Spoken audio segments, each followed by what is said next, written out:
Good morning. Good morning, good morning, good morning. Um, yeah.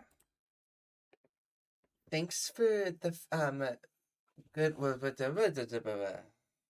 oof. um, congratulations on getting first high tech. Welcome in, welcome in. That is perfectly fine. The first 8 chapters are in VODs. They're kind of spread out. You'll find the first few if you want to go back and listen to them. Or I did say last stream that I wouldn't be doing recaps anymore, but I could do a quick recap just for the people who are coming in. I don't know. But the um first 8 chapters can be found in VODs. No need for a recap, at least for me. Okay. Duplicate tab. Let me go to my creator dashboard. I can tell you which VODs to look at if you want to see the first 8 chapters. Um yeah. So the first few chapters were in my Unfair Flips speedrun VOD. You're gonna have to go eat shortly anyways, too. That's perfectly fine.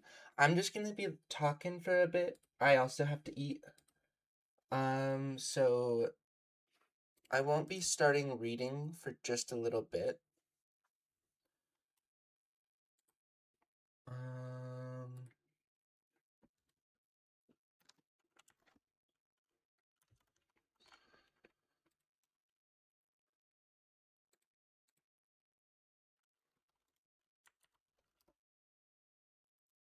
what the?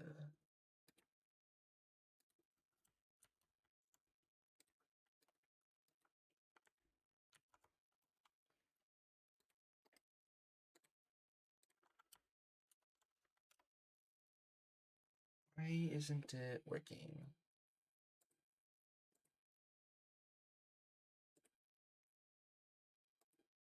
Alright, found the VOD you were talking about. So yeah, the first few chapters are in there.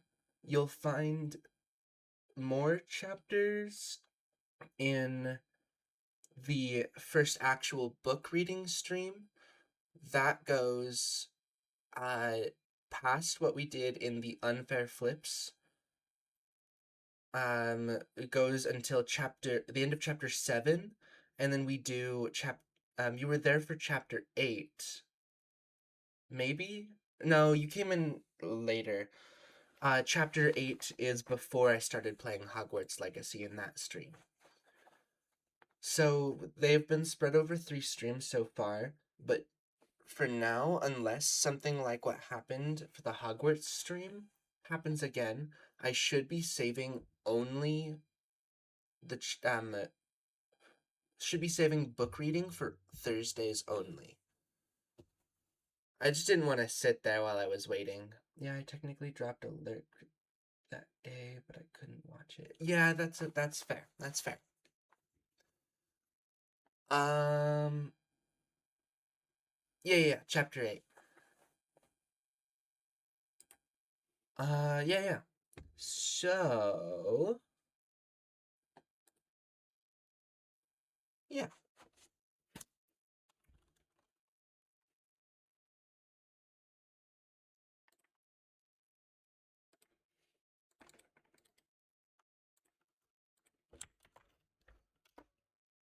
I don't know why it's not doing that. That's really weird.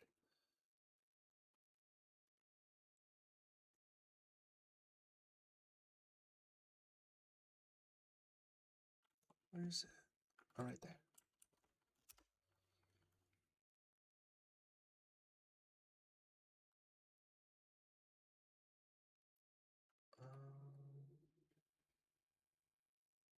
That's really weird. I don't know why it's not.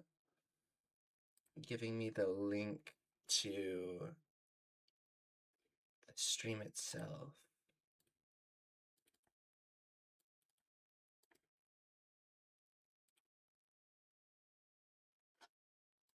Maybe if I go here.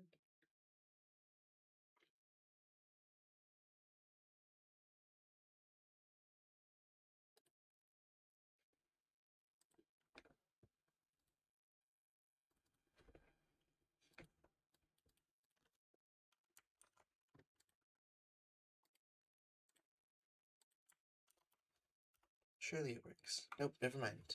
Okay, anyways. Weird, but I found all the VODs on my side. Okay, awesome, awesome. That's good.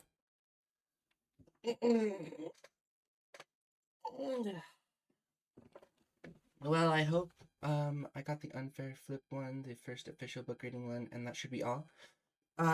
Technically yes. If you did lurk and listen to chapter 8, you should be good. So yes, it should be the unfair flips one. About halfway through, I started reading the book. I don't remember exactly when, but and then the actual book reading stream, the whole stream should be book the chapters.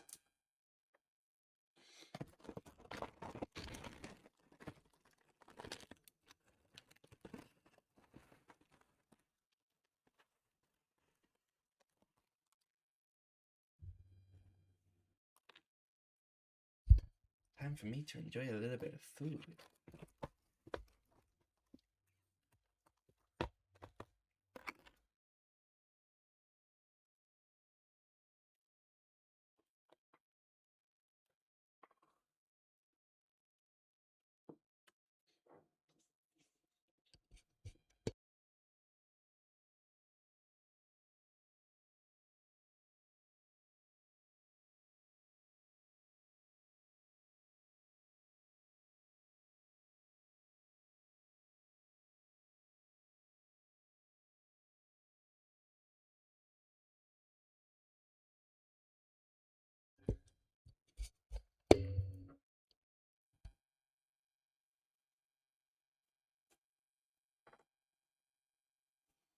So how's your day been so far, Tech? If you're still here.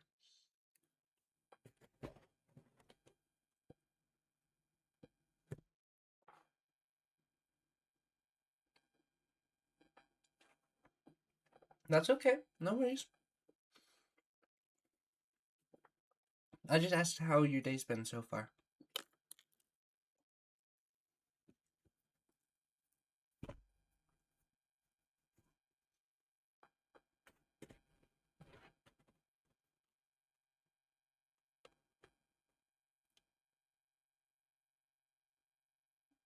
Yeah, nothing really happened. Fair enough. My morning was very lazy. I didn't get out of bed until about 30 minutes before stream. So it's neither here nor there. Fair enough. Understandable.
No, there is. I'm just eating. Hi, Jadobi.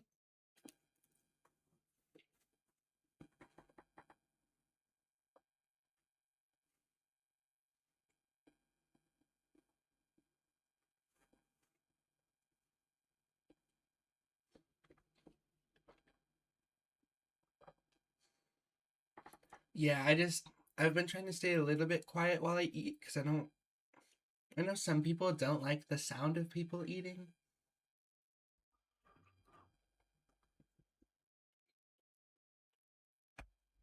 But yeah, welcome in, mistress.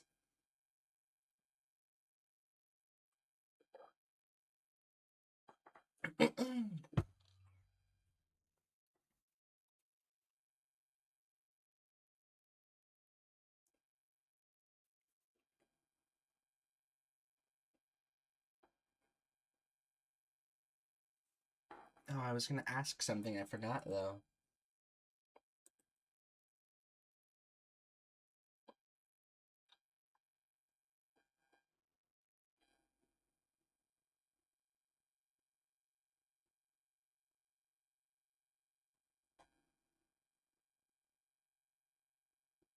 Oh, you mean you have no yeah, that makes sense.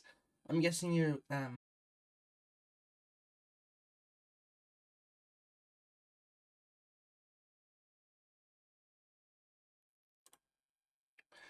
no, uh OBS disconnected. It's reconnected now though. It wasn't your internet.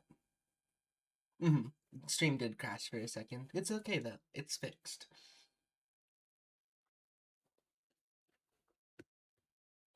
I am now going to eat my second burrito. I will try to finish this burrito really quick, just so that way I can get into the reading portion. I don't want to waste too much time eating.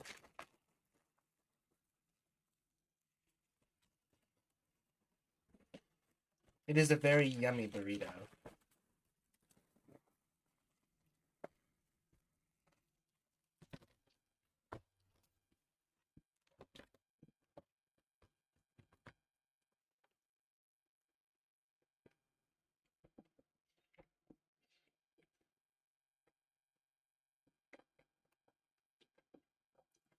Congratulations on second, Jadobi.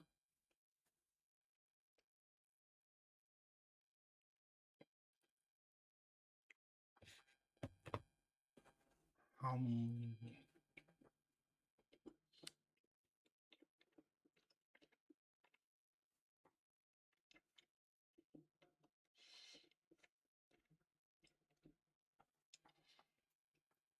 okay, while we're here, um, I was kind of trying to think on the next time I should play, um, Hogwarts.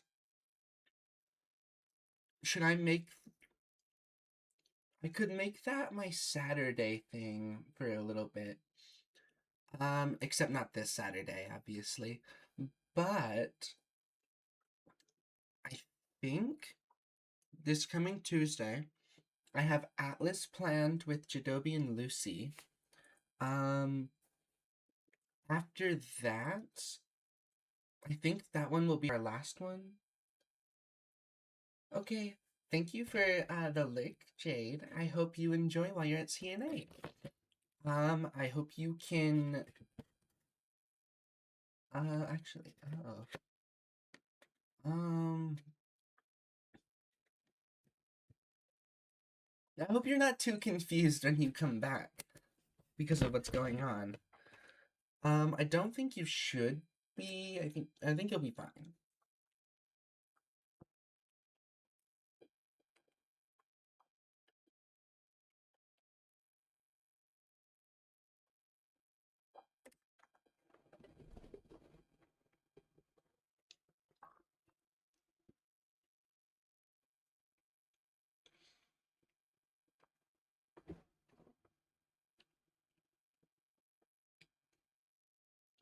That is right. Third is still open, but anyone can get it.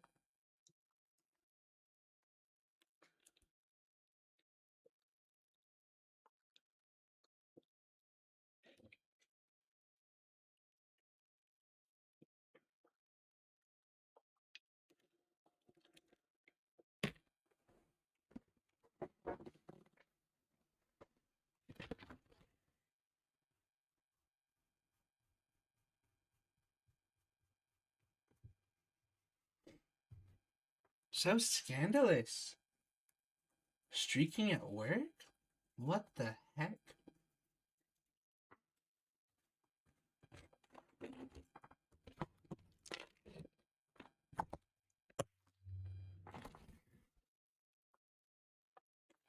I don't know where to put this.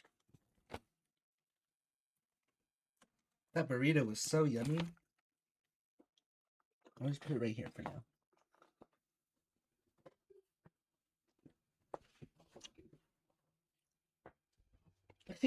Quoting me?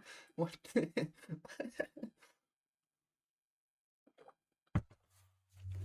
Actually, let's try this. How does it work?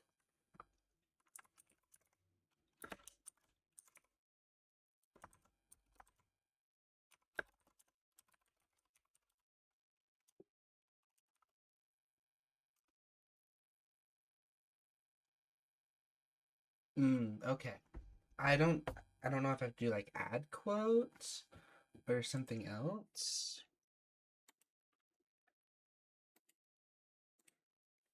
Let's see. I will check it real fast. Actually, no, that requires me to go to Stream Elements. I don't want to do that right now. Okay. Well, I finished eating. Oh, maybe quote add. Quote add. So scandalous. There we go. That is a quote. Anyway, I was providing a transcript for Jadobi. Oh, I know. I know, that was just silly. I just got the idea to make it a quote after you said it. Alrighty then. I'm gonna grab the book, and I think I'm gonna start reading very soon. Yep.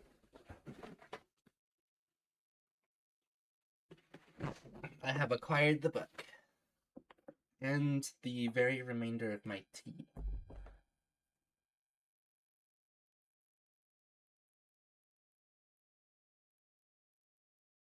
Wait, did I spell it wrong? I thought that's how you spelt it. Oopsie doodles.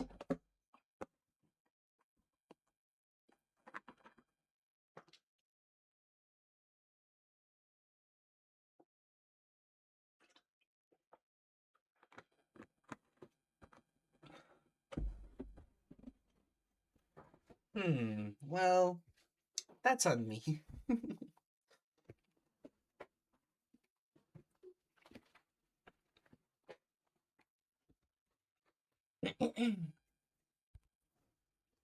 I prefer book reading streams over reading the book while playing Unfair Flips because I had to read it one-handed during that stream. I had to keep my hand on my mouse to flip the coin.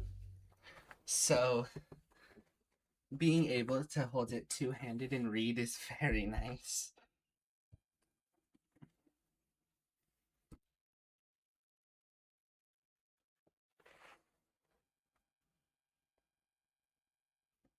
Oi, where's my book? I need it back. Ah, well, guess what? It's right here, actually. I was about to start reading. Welcome in, Lucy. Now I can dual-wield books. Welcome in, Dag. Thanks for the first-time chat. That is a crazy first-time chat, actually. But yeah, welcome in. Welcome in. Hi, Lucy. Hi, Dag. I'm about to start reading. Holly is a very...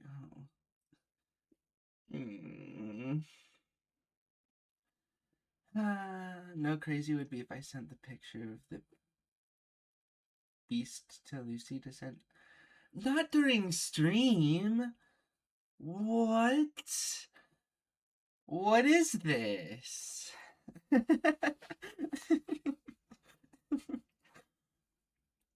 What the?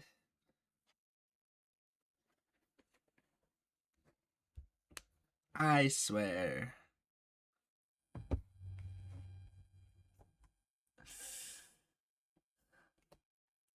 I swear, if I get a DM from Lucy that is something wild.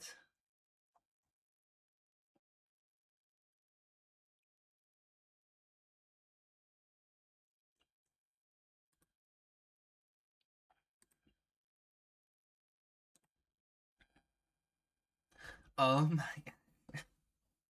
Okay. Anything Dag involved in goes wild. For real, what the.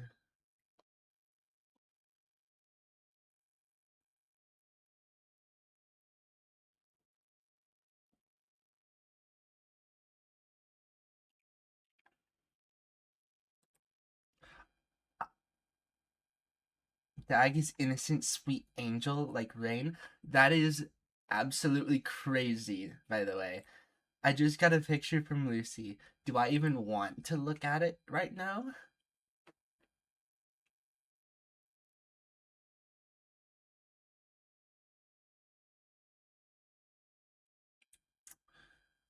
I'm gonna look at this picture and I'm gonna forget that I looked at this picture and then I'm gonna start reading.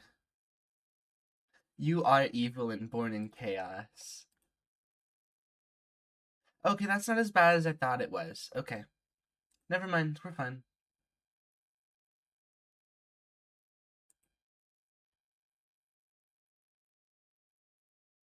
I actually. That wasn't nearly as bad as I thought it was gonna be. Okay, anyways. I'm gonna take a drink of water and then we're gonna start. I didn't say that, Dag. I didn't say that.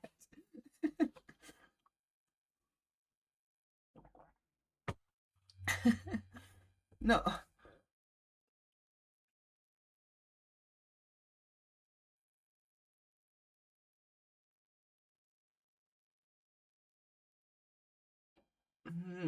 Okay.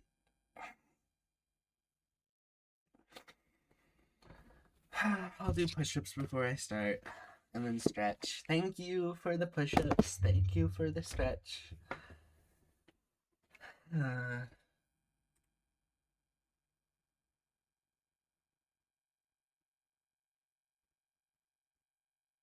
Lucy, no.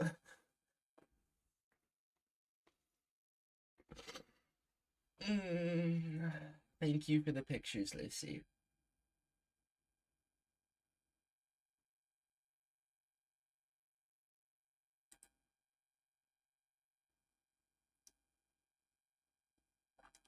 Okay, I'm gonna do my push-ups now.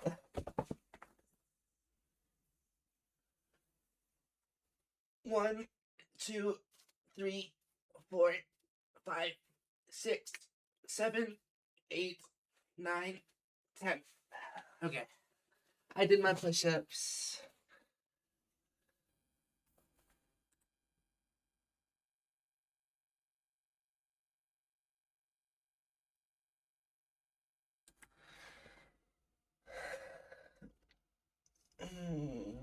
Okay. Okie doke.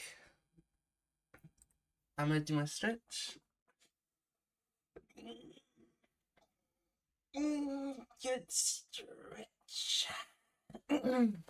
Oh yeah, that was really good. Okie doke. I'm scared to see what else Lucy's sending me.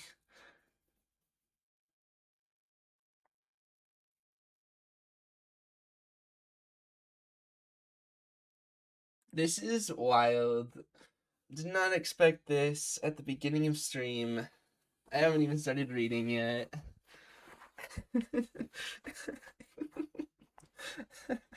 Okay.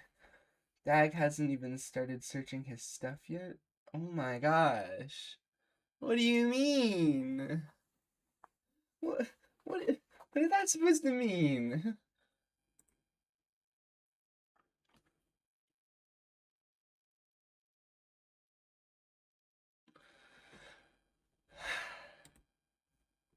It doesn't look like I'm getting anything else, so this is fine.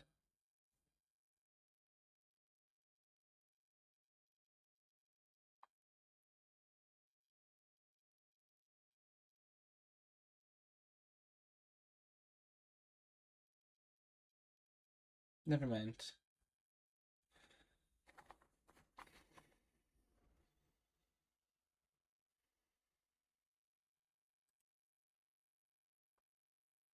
After all, Dag is only going through the top folder. Dag is going gentle on the good girl to ease it in.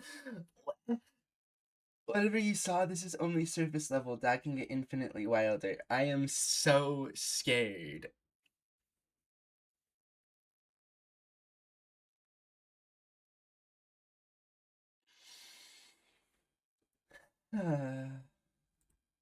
Lucy.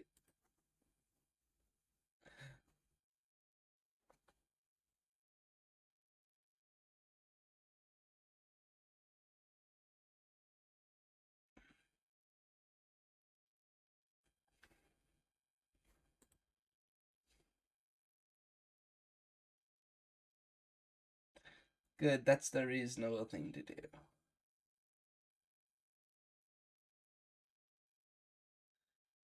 Yeah,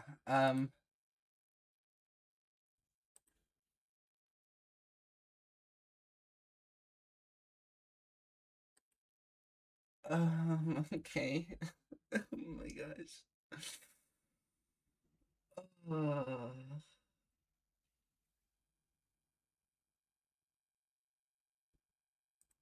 Surely this isn't just a let's tease Holly stream.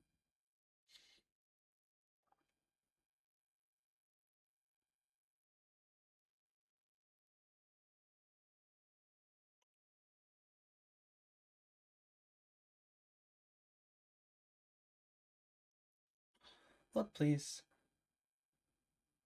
I'm gonna disappear for just a sec. Oh, never mind, it's fixed. Nope, it's not fixed.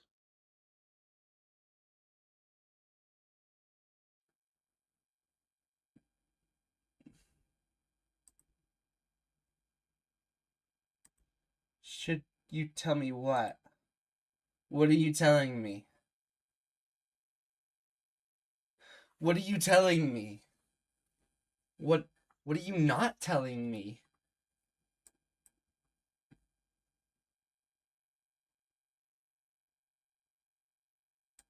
I do have a book to read, but what are you not telling me? No, no, no, I have to know now.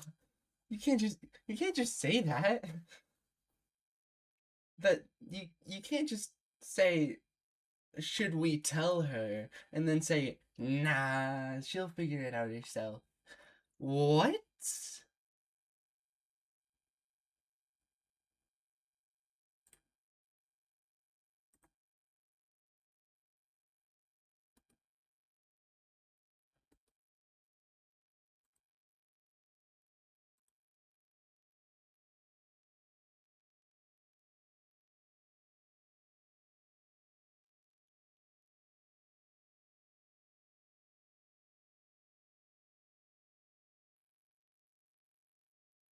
No, no, no, no, no, no, no, no, no. No, no, no, no, no. You don't need to listen to Lucy. Lucy, nuh-uh. I need to know now. No, no, no, no, no, no, no.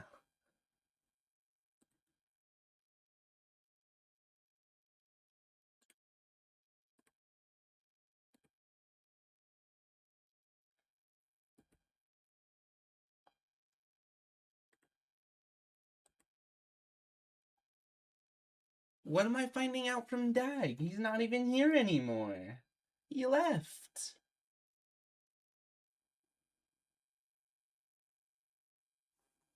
No! You'll have to eat before you tell me. What? Man, what the? He left. Yeah, he's not here anymore. He's gone.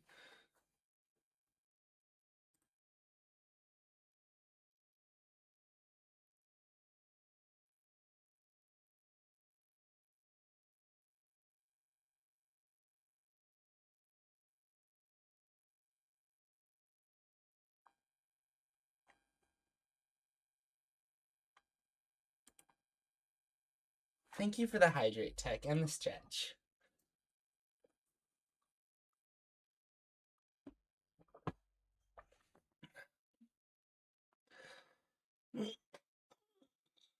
No, sit-ups. Oh no. Why? And a bark. Which do you want first? The sit-ups or the bark?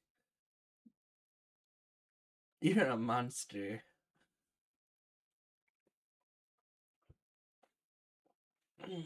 Switch.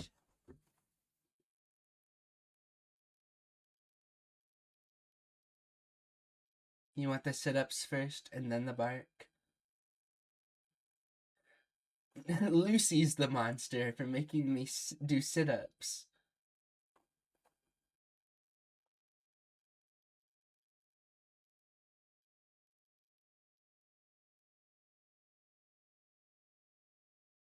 Lucy, you're a smartass. Okay, I'm gonna do my sit-ups real fast.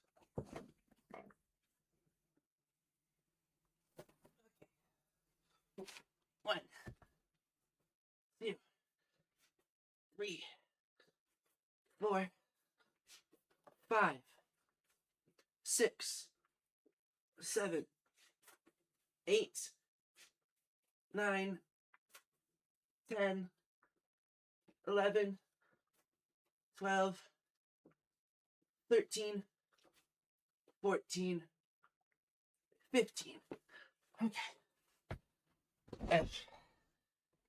You're right, I do. I could never stay mad at you forever. Okay, now for the bark. Give me 1 second to prepare.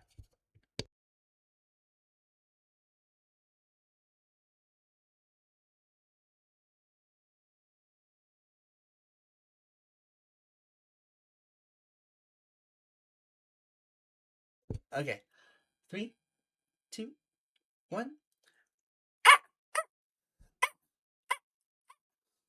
Happy? Are you happy now?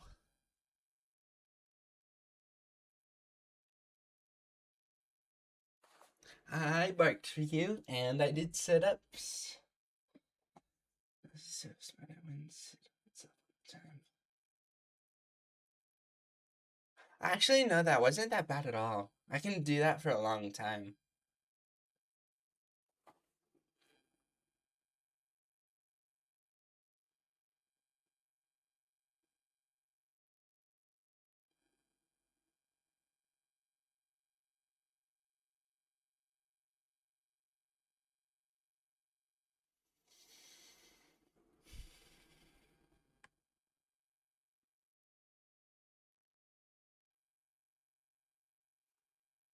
Lucy, I swear to everything good and holy.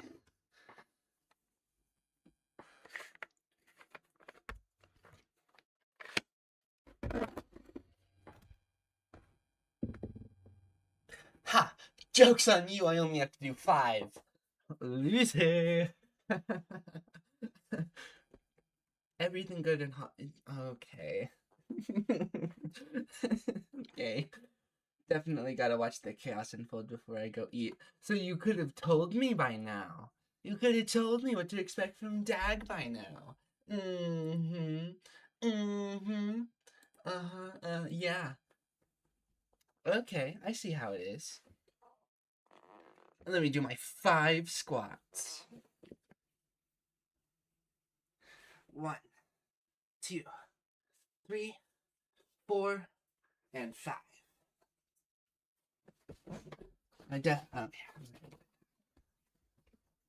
Mm-hmm.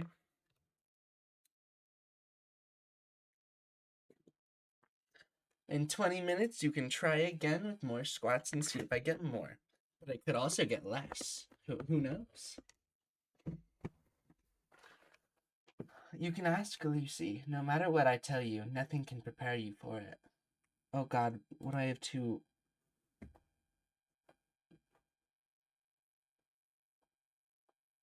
Lucy... No. Lucy...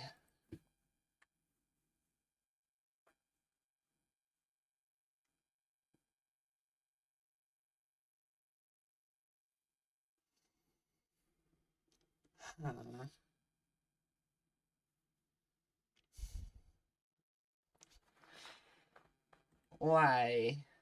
Why is this what's happening?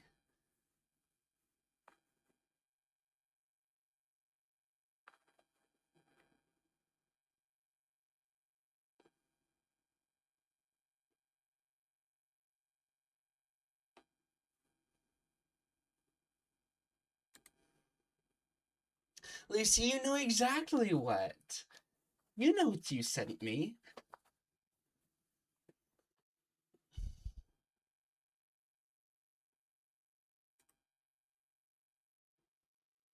What the? What is this stream? This is the most unhinged stream that I've had ever.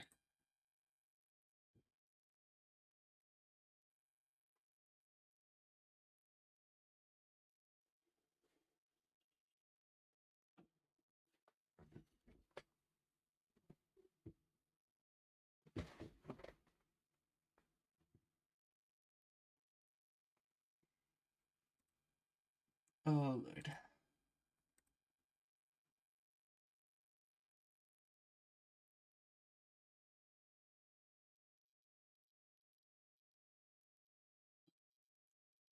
There's a question I want to ask, but I don't, at the same time, I don't know if I want to ask it. And that's the lowest level of unhinged possible when I'm present.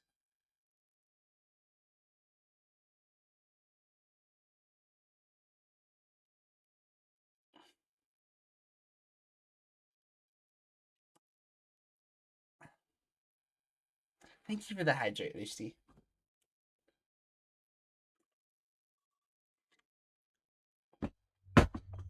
In Ara too? Man. Okay. Ara.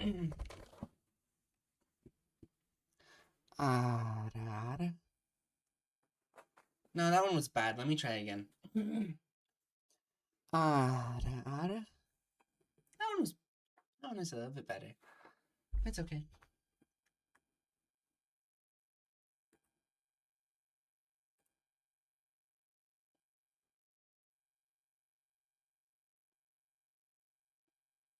Lucy did get 2 for 1.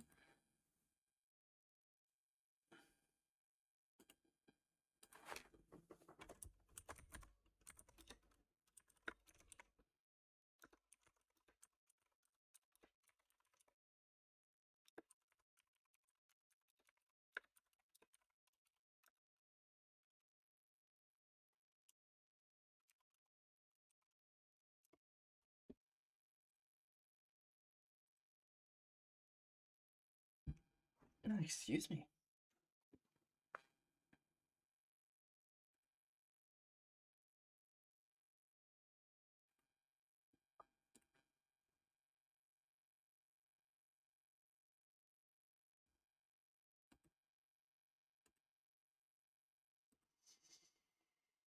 Are the shenanigans over? Is shenanigan time over?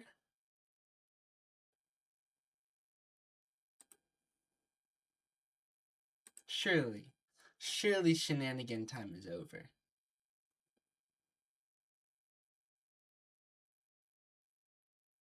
I don't mean in that case, Lucy. I mean, is shenanigan time over in the case of everything else? It's about to be. I'm seriously getting. Go eat then, Tech. Give me some food. Go eat.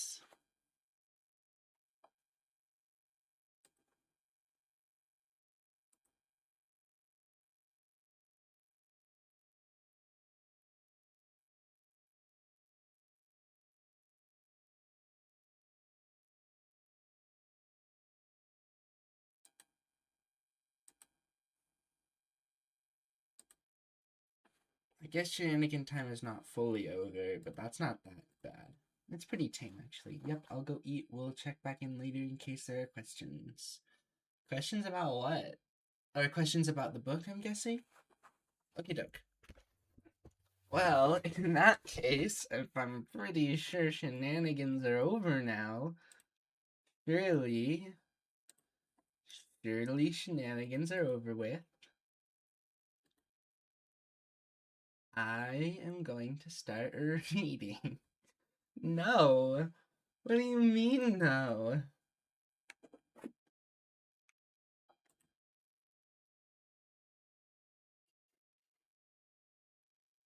Oh, questions about Dag.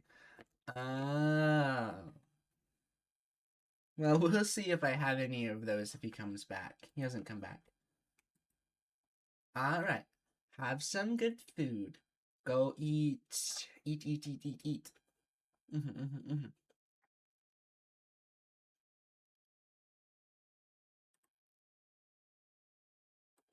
Okay. Now, without further ado. Oh, you made meatloaf. Yum. Yum.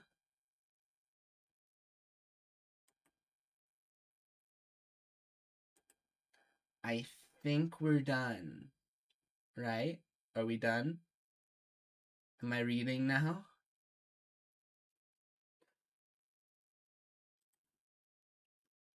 Is it book time?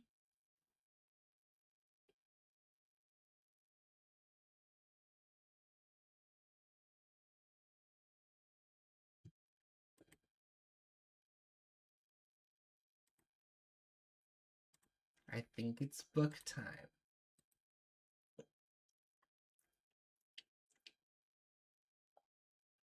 Surely. Surely it's book time.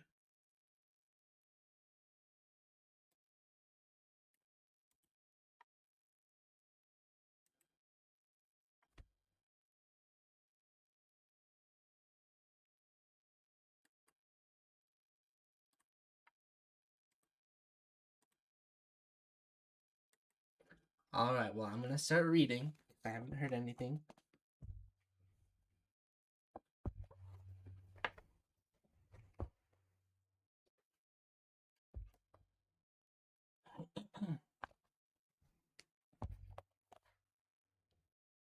Ah, there we go. Someone got third.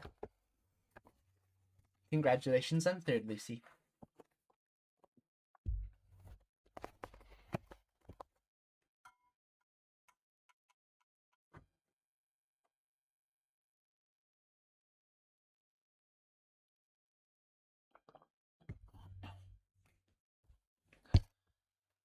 Chapter 9.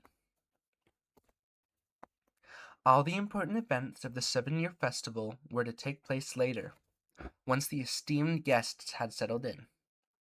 It would take several days for everyone to arrive from all over Sacred Valley, and the Wei clan wanted as broad an audience as possible. But the foundation fights were scheduled for the first day. Lyndon understood why. These were children, after all. While each clan would still try to make sure its children were the best trained in the sacred arts, there was nothing at stake beyond pride. When a clan revealed a new talent at the iron level, they were displayed a new military power. Likewise, coppers were the future of the clan. Showing weakness before rivals could be a clan's death sentence.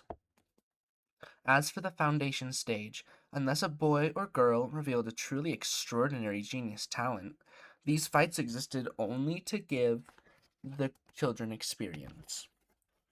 A victory would gain face for the clan, but nothing remarkable.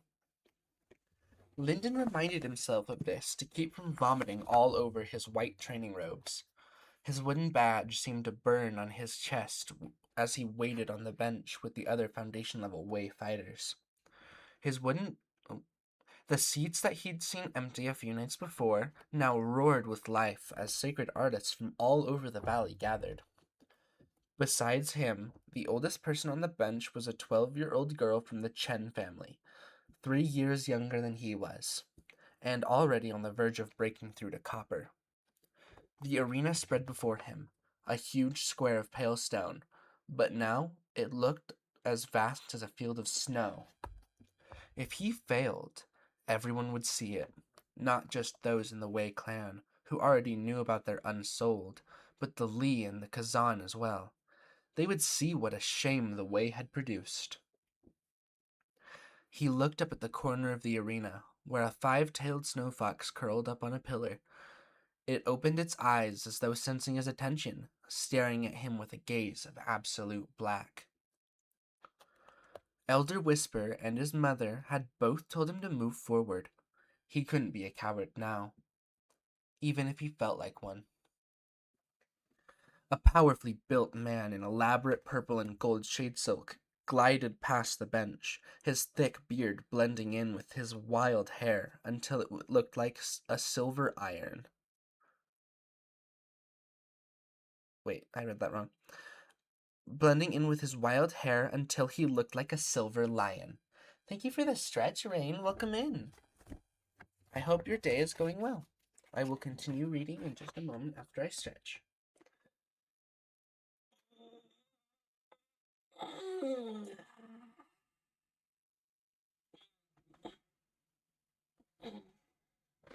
Good stretch. Of course, Rain. It's great to see ya.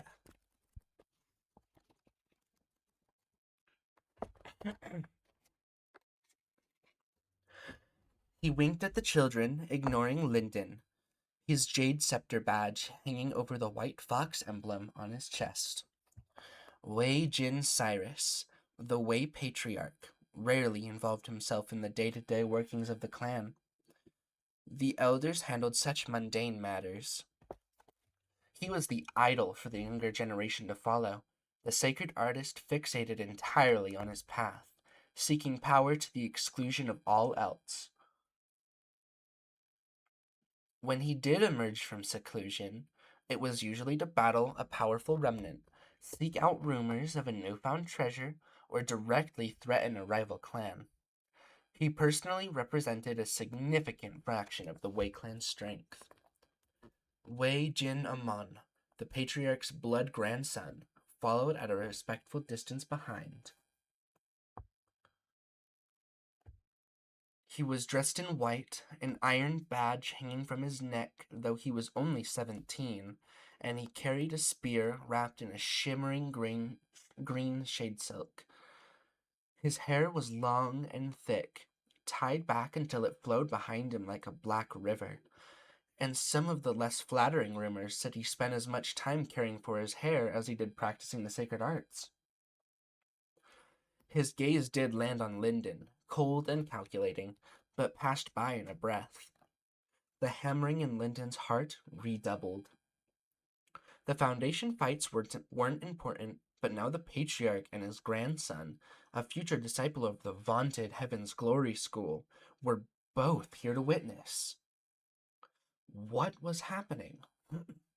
Surely they had something more important to be doing besides watching Lyndon try to beat up 10-year-olds. Seconds later, he had his answer, but it was no comfort. Rather than joining the Wei section and sitting among their family, Cyrus and Amon greeted some of the elders and moved on. They walked over to a stairway leading up to a box reserved for visitors from the 4 schools. And Lyndon realized there were people up there. Actual school disciples, the elites of Sacred Valley, there to see him fail. Now that he was watching, he could pick them out. A young woman with purple robes and a crown of ivy represented the fallen leaf. The boy, wrapped in white and gold, seemingly even younger than Lyndon, would be there for the Heaven's Glory School.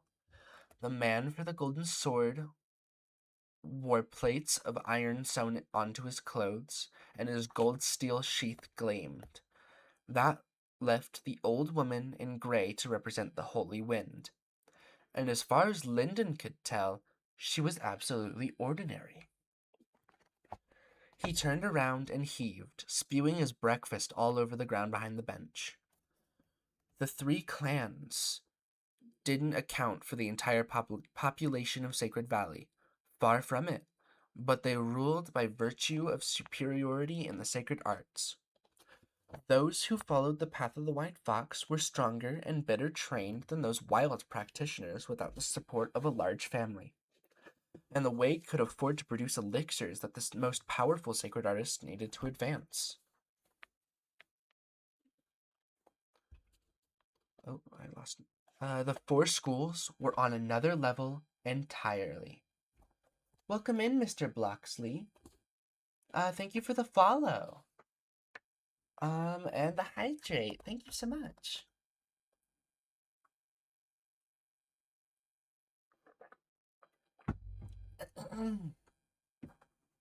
Welcome in, welcome in. That's what I was gonna say. Yeah, welcome in. I'm Holly. I am a variety streamer puppy girl, and today we are reading chapters 9. Oh, nice to meet ya. Welcome in. Welcome in. Today we're reading chapters 9 through 14 or 15 of the first book in the Cradle series called Unsouled. If you'll likely be very confused on what's going on, but I do have VODs up for all chapters 1 through 8. I might actually, I actually have a really good idea before I continue reading. So, I'm gonna do another text thing. This is gonna be the book notice. The text is going to say, I'm on break and I wanted to say hi and give you a follow. That's really sweet of you. Thank you so much. We're gonna go, it's probably gonna be very big and just like in the way. But we're gonna do, oh yeah, no, it's very big. How do I make it, I probably just make it smaller by making the box smaller. Select a color. I want to do the same color as this. Cat. No, that's not how you spell. Cat. That's also not how you spell. TCH. To catch up on chapters 1 through 8.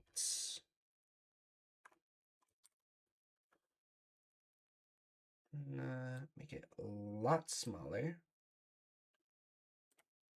Go move it over here. Nope, they don't want to move me.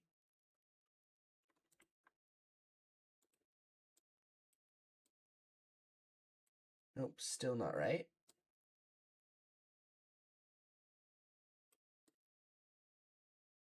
To catch up on chapters 1 through 8.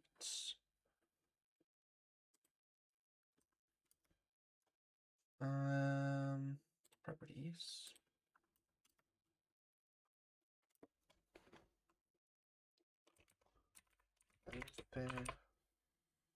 Oops, speedrun VOD. Chapters. I think it. Did we read? What time zone am I in? MST. Thank you for the follow, Dag. Yippee! I met my follower goal. I'm at 90. Let's go. Oh yeah, almost at 100. For Flips VOD chapters, I believe it was 1 through 3. 1 through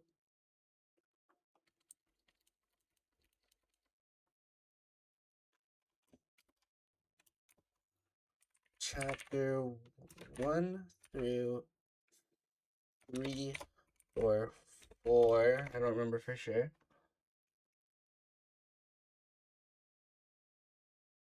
Thank you, Lucy. What time is it? It is 1:02 p.m. So MST was correct. It's an hour behind Central or CST.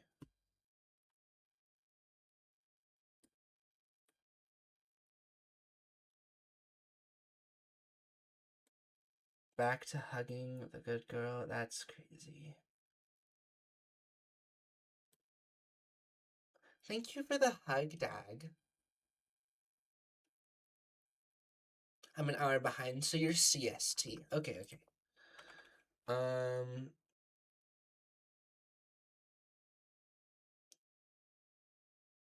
actually, I think I'll just make each of these their own text box.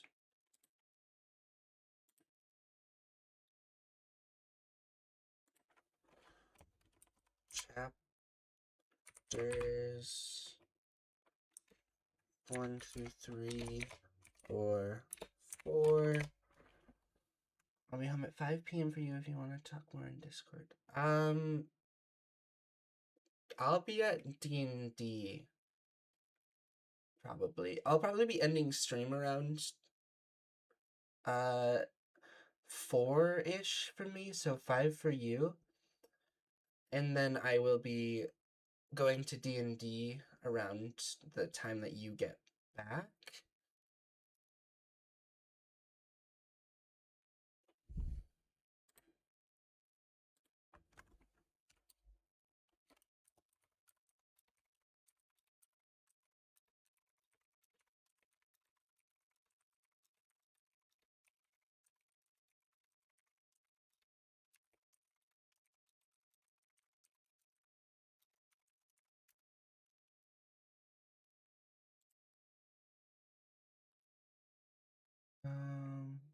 Okay.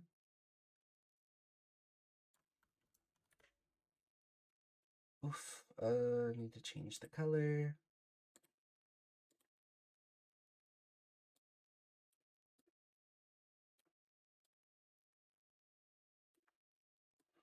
Move it over.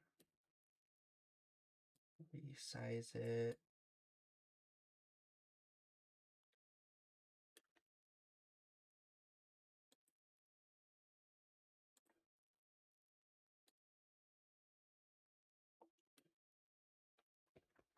There we go. There's that one.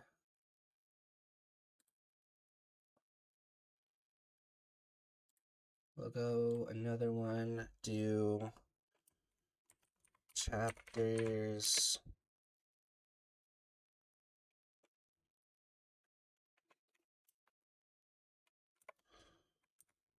4 or 5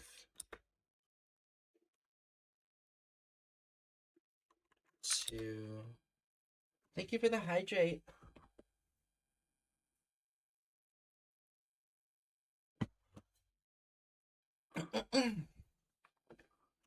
Four or 5 to 8. Nope, to 7. We might have only done chapter 3 in the Unfair Flip stream. So we'll go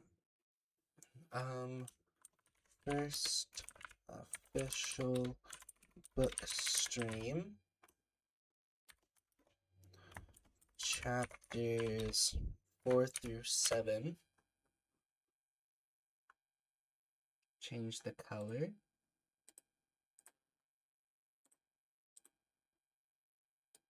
Size it way down.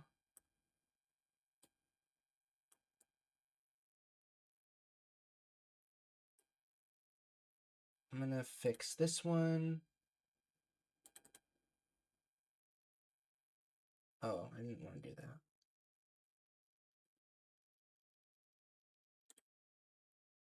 Properties. Properties here. Chapters 1 to 3. 4 to 7. And then chapter 8 was in my last one. What's up, Lucy?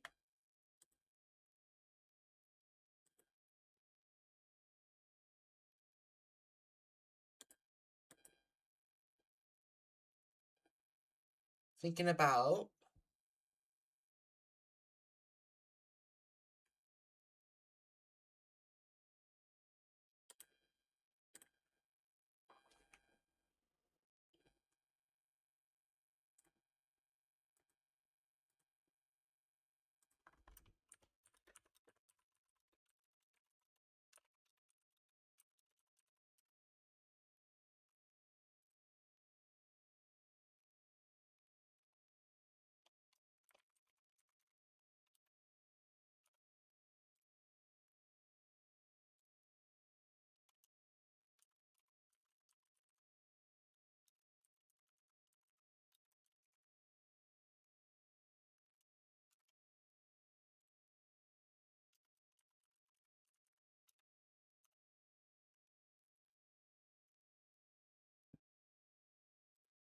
I didn't change the color.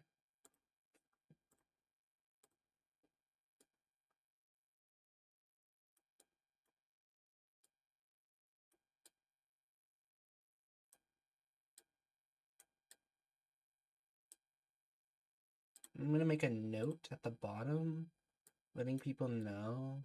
Oh, I didn't want to do that. Book notice. Chapters 1 to 3. Chapters 4 to 7. And that. And I'll make one more at the bottom in a different color to let people know that they're at various times in the VODs.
Sorry about that.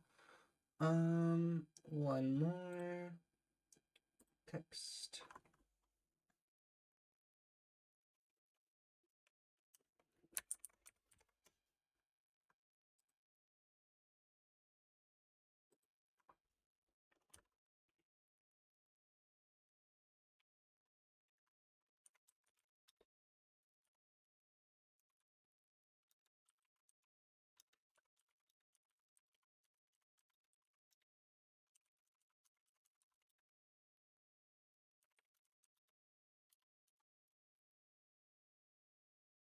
Make it red for a notice.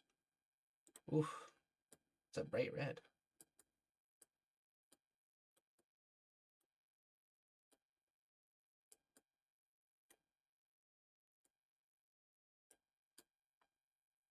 Maybe I should do something like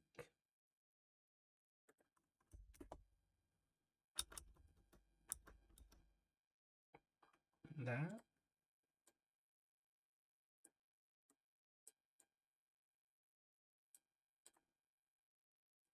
Change the fonts.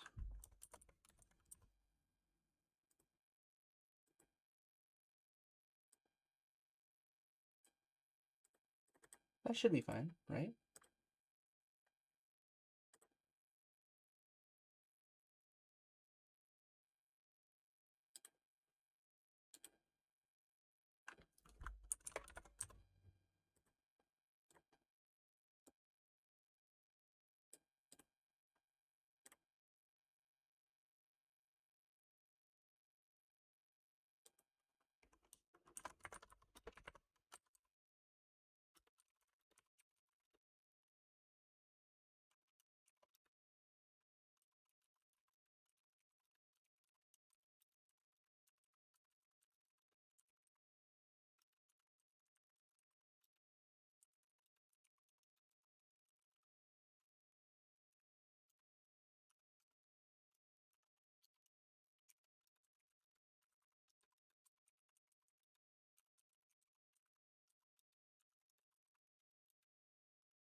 Anyways, sorry about that, guys. I am almost done with this, and then I will get back to reading.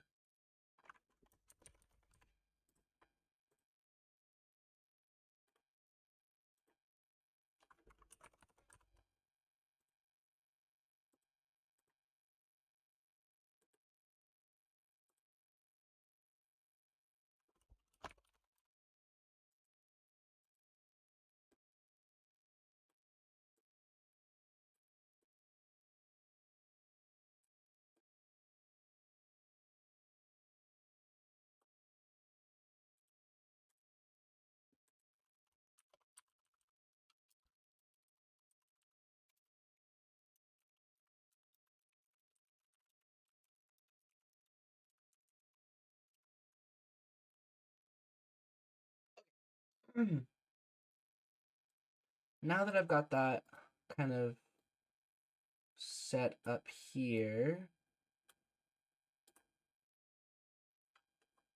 now people can go and find the chapters that they've missed.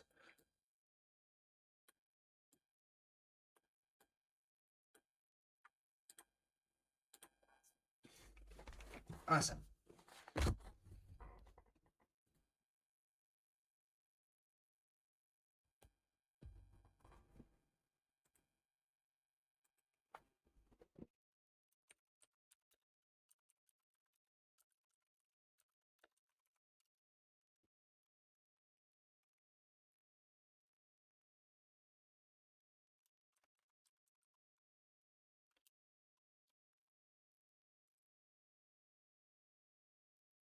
Um,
okay, now I'm gonna get back into chapter 9. Sorry about that. Had to take care of something also outside of making the notice. Okay, doke.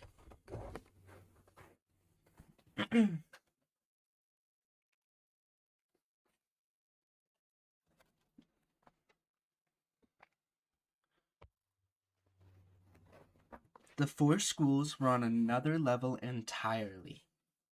They focused completely on the sacred arts, to the exclusion of all else, and their disciples were selected from among the best of the clans, Wei, Li, or Kazan.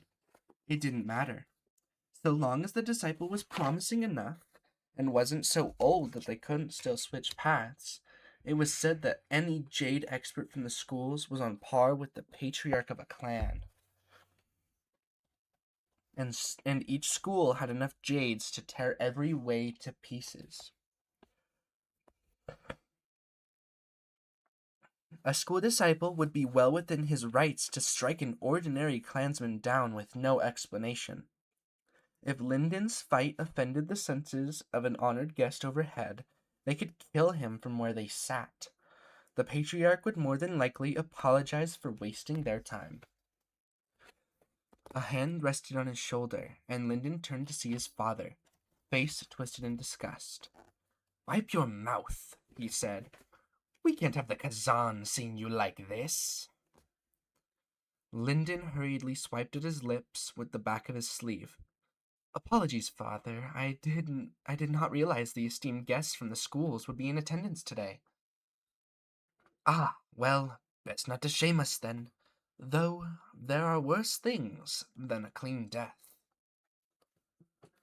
Seisha pushed him aside, Dredge still floating over her shoulder. Keep your eyes open, learn what you can. However it turns out today, it's not the end of your path. Behind, behind her mother, Kelsa nodded. Don't push yourself too hard. If they shame you too badly, I'll pay them back in the iron trials. Lyndon looked at his family. Each of them had shown up for a word before the matches, which was more than he expected or deserved. He was warmed by the mere fact that they had tried, and he dipped his head to show his gratitude. But the warmth was balanced by cold knowledge. None of them expected him to succeed. Even his mother, who knew he planned to cheat. Even his sister, who had helped him train. Even his father, who led him to speak with the first elder and leverage an additional reward. None of them actually believed he could do it. In the end, he could only rely on himself. There was an elaborate welcome ceremony involving the booming voice of the patriarch, the blessing of each of the 4 schools, and a parade of illusory snow foxes from the Way Clan elders on the sidelines. Lyndon watched none of it. His attention was inside, following the blue-white energy of his Madra as it traveled through the complex network of lines inside his body. He guided it, matching it to his breathing, purifying the energy, cycling it. When the other children on his bench stood, he was ready.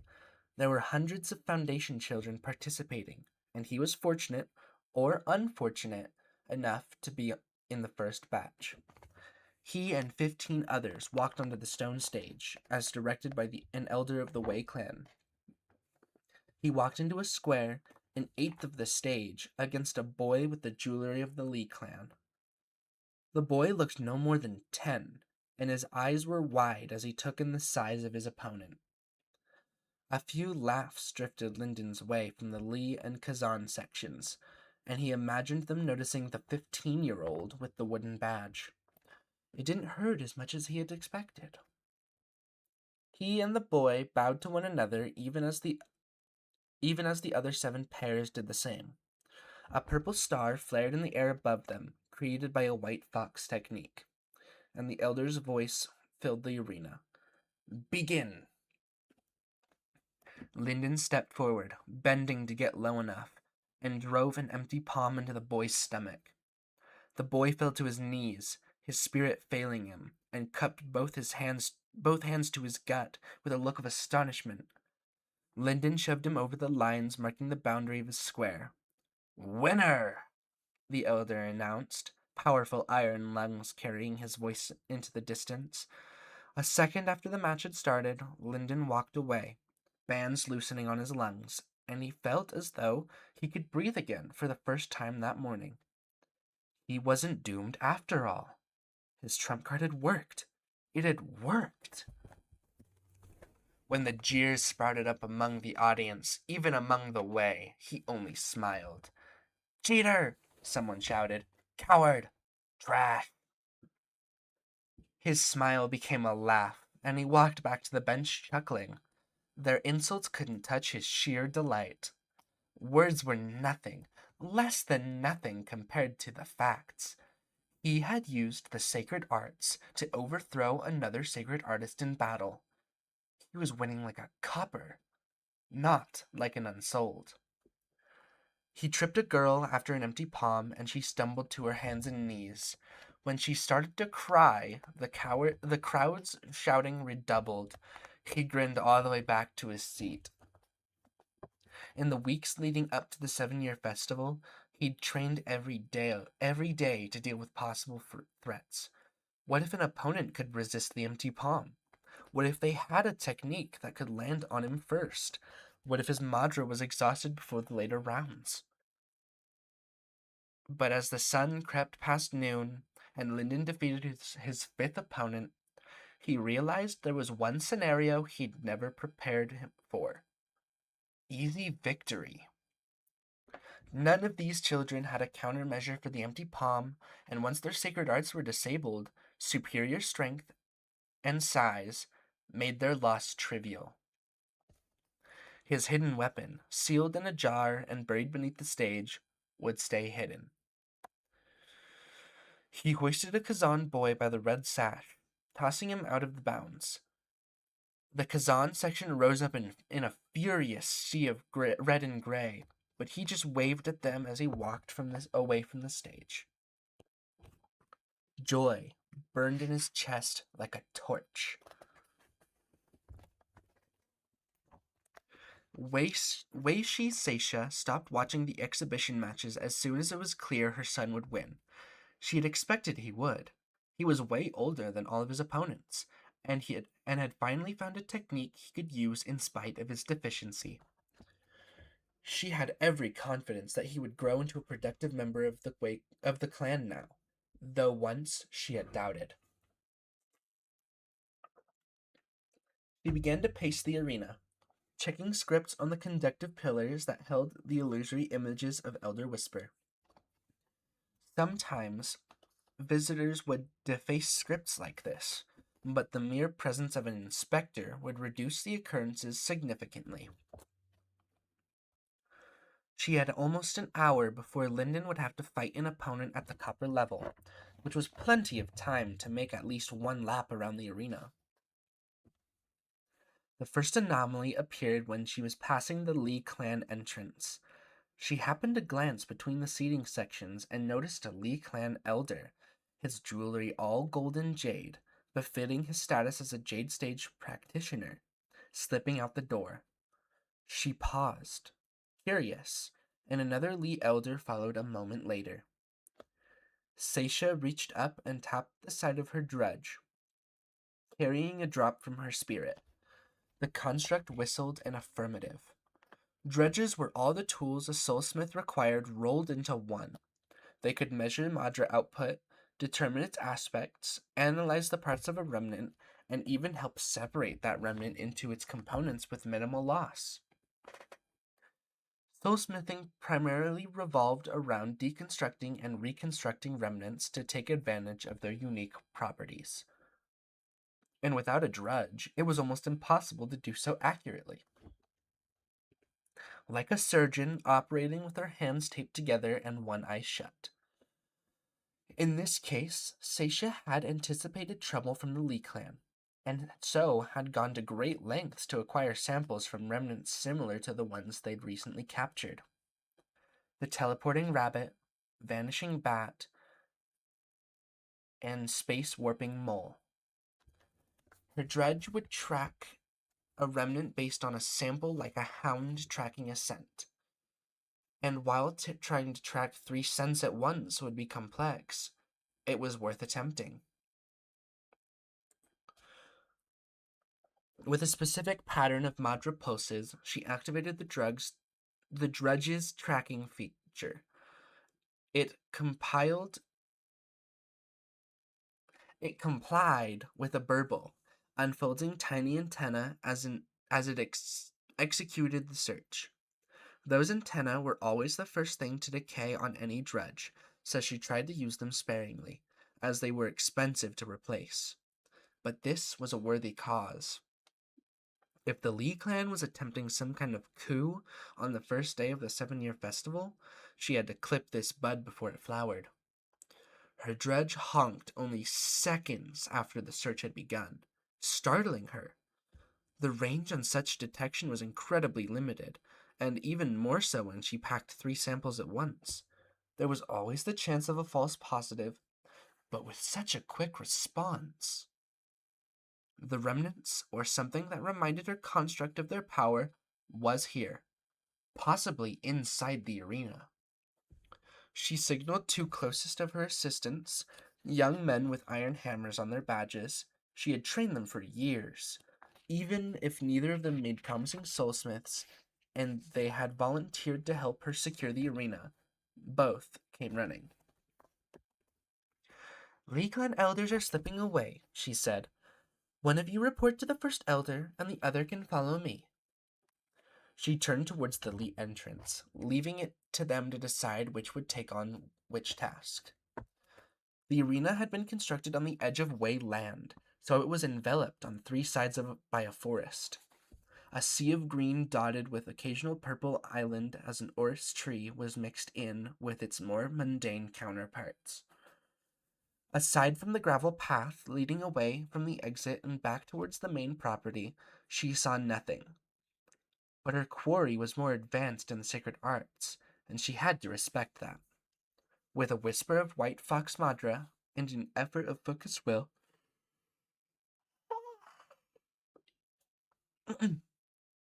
she forged a disguise. The Wei Clan forgers trained in the fox mirror technique for years, learning to create illusionary copies with a dizzying degree of detail.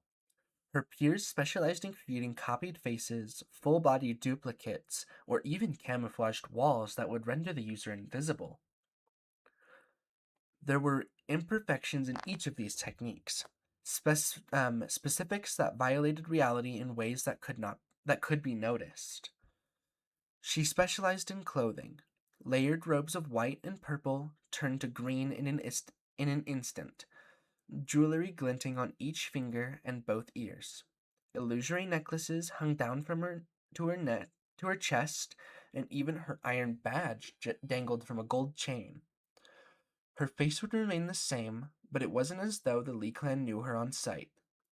Her hair could be a slight problem. Brown hair was more common in the Kazan clan, but not the Lee. She would have to risk it. In the shadow of the trees, her hair looked more black than brown anyway. As her escort forged his own disguise, a clumsy green cloak that he threw over himself, she followed the direction of her dredge into the forest. It clicked or whistled to her occasionally, changing her direction, but the chase took much less time than she expected. Less than 5 minutes after leaving the arena, she spotted a flash of pink light through the trees, along with a man's raised voice. She silenced her dredge, cradling it in her arms like an infant, and signaled her guard to quiet. Carefully, she crept forward. The Lee clan disguise would stop them from attacking her outright, but it wouldn't save her from a thorough questioning, which she would prefer to avoid. Ideally, she wouldn't be caught at all. Her skin tingled as she slid quietly closer, heart pounding, her well-practiced breathing technique strained by excitement. She hadn't worked against other clans since she reached Iron in her 22nd year, but she'd missed it. She felt a rare pang of empathy for Duran. He'd fought more than she had in his youth, and the lack of that thrill must add to his bitterness. Sorry, I got a little confused for a second.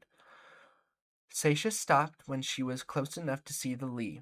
They weren't all jade, but a mix of jades and irons.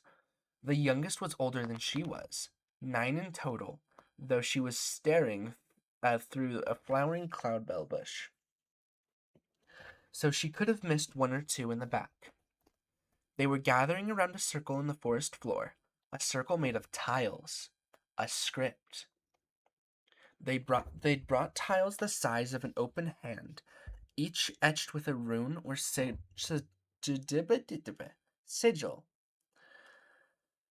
When connected properly, they would function as well as a full-sized script circle. It was a technique she'd seen before, mostly in cases where the circle might have to be redesigned quickly. The 3 remnants had been caged and placed at 3 distinct points around the circle. The blue rabbit chewed frantically at its prison, clutching the bars with hands that looked almost human. A pink series of swirls that might generously be called a bat flapped in place, fading in and out of existence, but still unable to shift through the scripted cage. Finally, a brown and black mass with huge silver shovels for claws sat motionless, watching its captors with beady eyes. All of the remnants were here, and all whole. No wonder her dredge had located their signatures so quickly. She hadn't expected them intact and so close. The Jade Man at the head of the party continued speaking, dictating to them as though repeating a lesson taught many times before. The first anchor, and then the call. If he doesn't answer, we have to be fresh enough to try again as soon as the next window opens. Shao, have you confirmed our location? Seisha didn't know the speaker, but she knew Shao, one of the Li clan's most accomplished forgers. He was bald and tiny, with an appearance closer to a fresh disciple than an expert at tracking and locating remnants.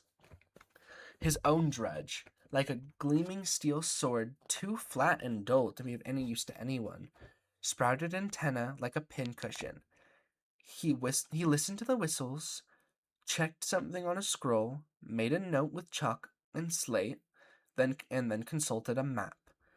Finally, he nodded. We are, honored elder. He should emerge at exactly this spot, if we time the doorway correctly. If we fail again, he will punish all of us, the highest ranking elder said, voice grim. A palpable shudder moved through Shao, as well as a few of the others. Let us let us see that doesn't happen. Are we ready to begin? Shao checked a few more notes, his bald head bobbing up and down before he shot up abruptly. It's now! He screamed. Ignite the script now! Now! Now! The Li elders scrambled for their tiles on the ground, injecting Madra into them with a novice's haste.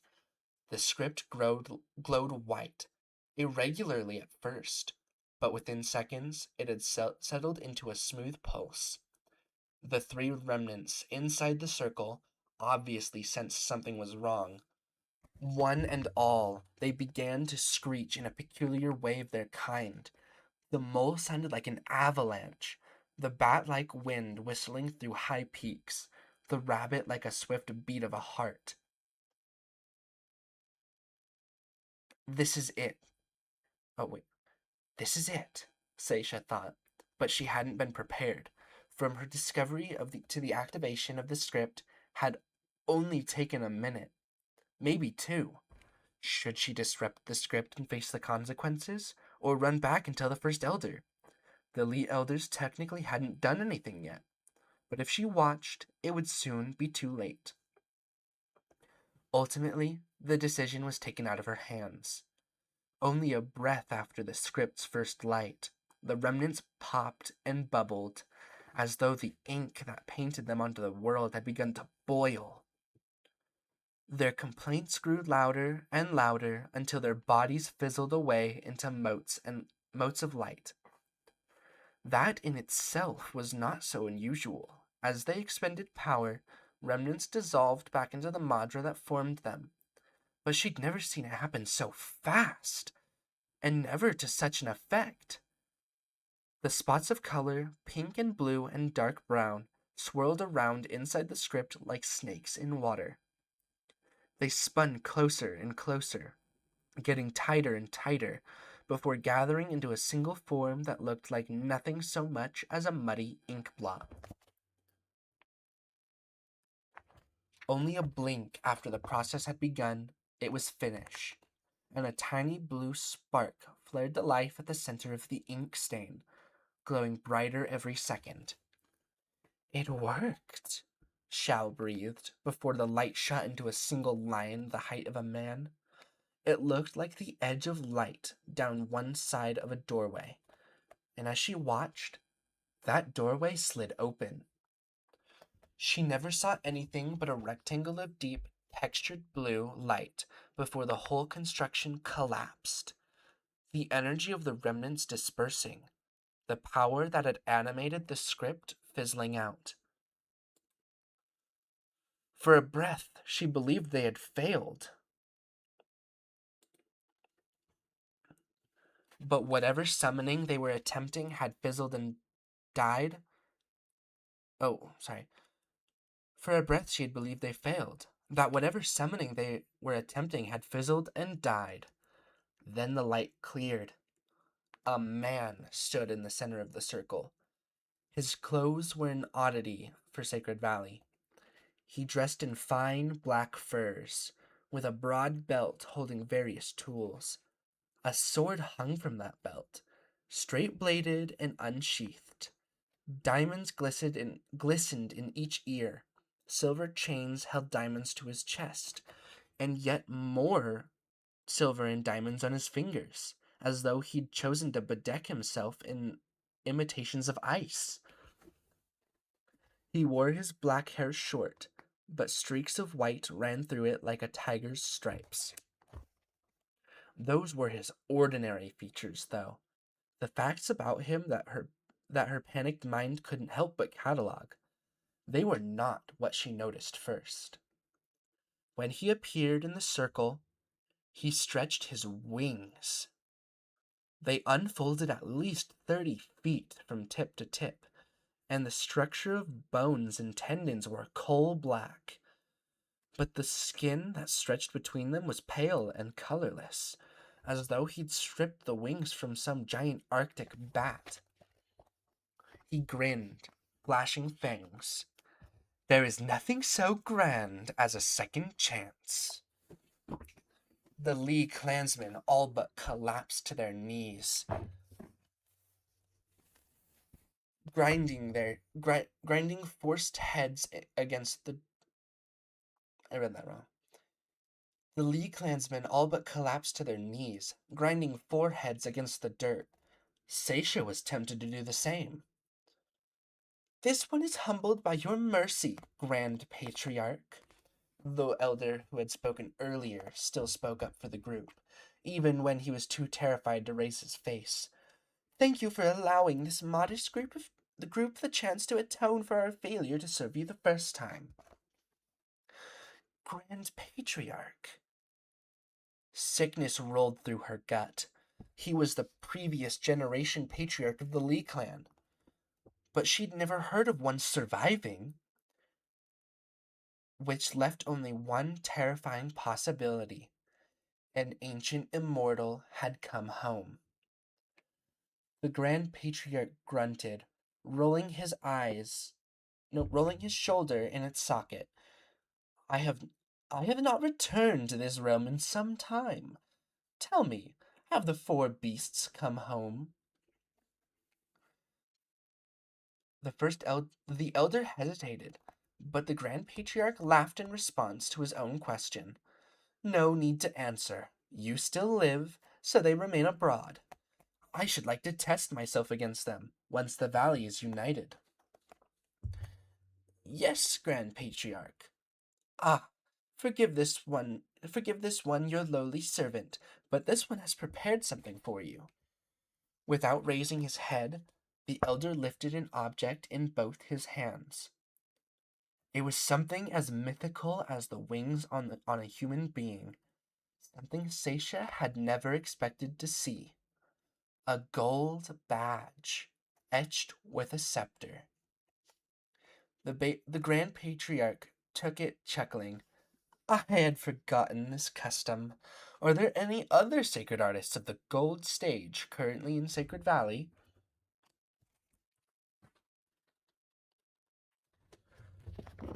Not to this one's poor knowledge, Grand Patriarch.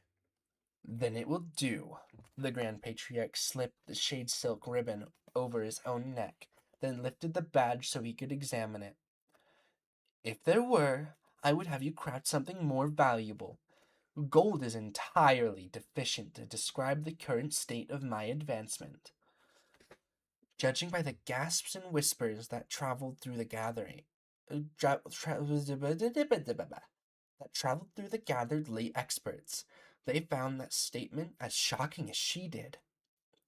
The gold folded his wings, ran a hand through his black and white hair, and started off through the woods without another word. The Lee hurried after him, clearly startled. Fortunately for Seisha and her guard, the Lee party passed far enough by her that they remained undetected.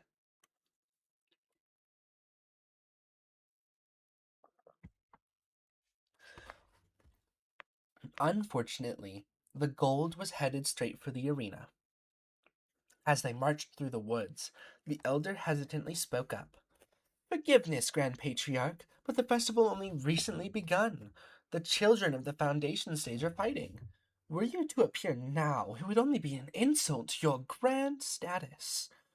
This one had planned an event to display your glory, wherein those from other clans could approach. The gold waved him to silence. In the face of absolute power, of what use is respect? This task is not worthy of more than 1 day of my time. I am here today, and so they will bow today. The Lee clan finally left, taking their grand patriarch with them, but leaving Seisha in a cold sweat. What do we do? Her guard finally asked, whispering through even though minutes had passed since their enemies disappeared into the woods. We can't risk running into them here, she said, matching his volume. We should go around. We might not make it in time to warn the patriarch, but at least there's a chance. The sun darkened overhead. A gust of wind blasted down on her, and when the grand patriarch of the Lee clan settled down to the forest floor next to her, she knew there was no chance. She closed her eyes and accepted death. Chapter 10. The final round of the Foundation Stage tournament should have been a nervous affair for Lyndon. With his family reputation and his own future at stake, the stage seemed broad as the entire valley, with no one but his opponent to share it.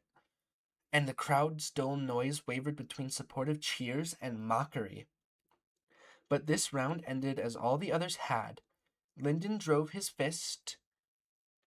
empty palm into the core of the girl across from him, folding her in half.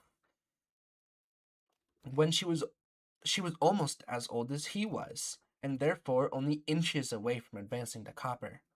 But no one in all the clans trained to fight without their Madra.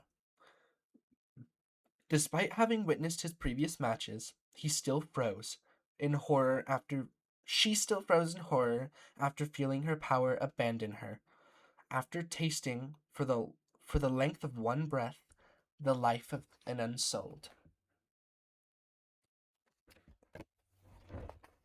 Lyndon pushed her off the stage and walked away before the elder could announce the results of the match. He was prepared for the jeers of those watching, the dark humor rising up in him again. But this time there was no scorn. There wasn't much applause either. A handful from the Wei clan, clapping slowly or voicing a few half-hearted words of praise. But the artists of Sacred Valley acknowledged victory above all else, even when it tasted sour. Even when they suspected him of cheating in some way, they still respected success. Even he glanced at the side of the stage, to the square beneath which his jar was buried. He hadn't been forced to really cheat.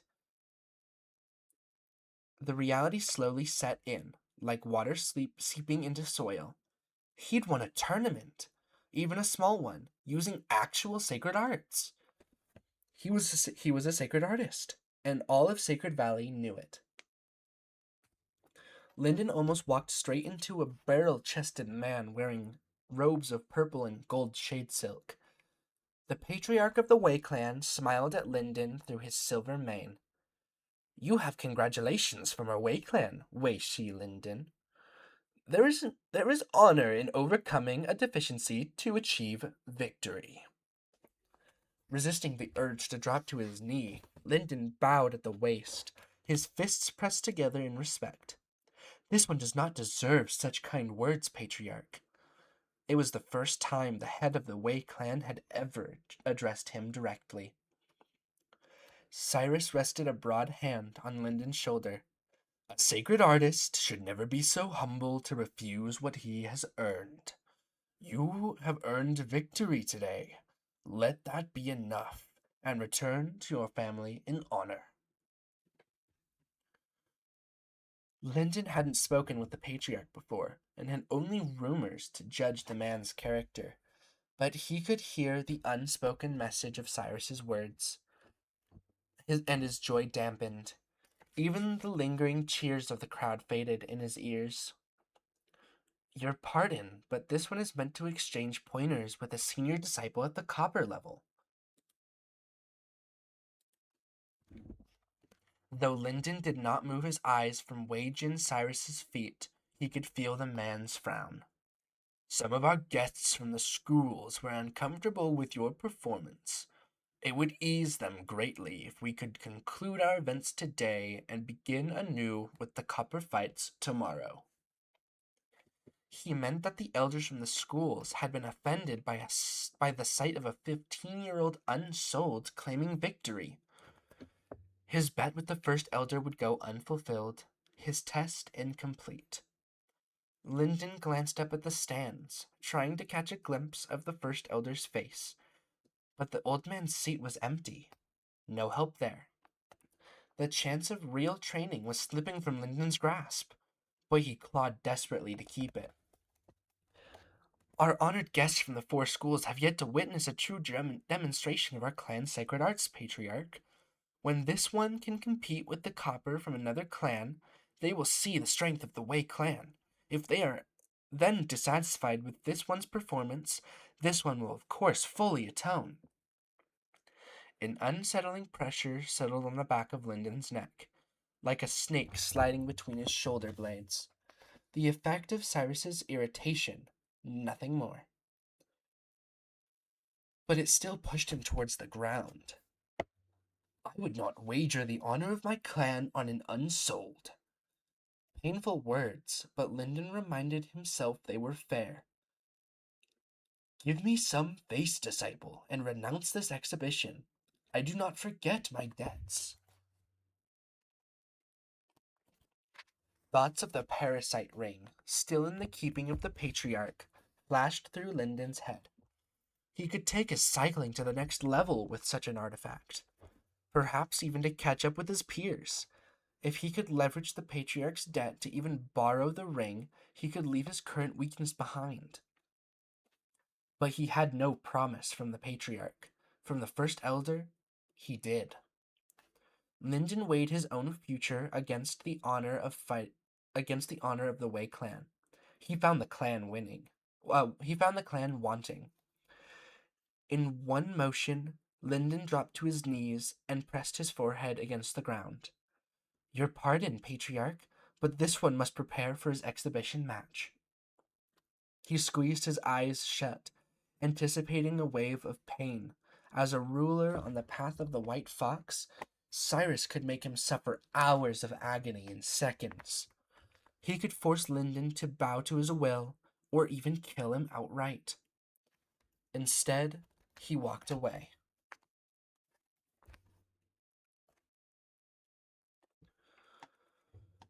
At the sound of footsteps, Lyndon raised his head hopefully, squeezed a glimpse out of the corner of his eye. The patriarch was already signaling to the elder in charge of the tournament, waving him to continue. Lyndon shivered with the released pressure and let out a long, heavy breath.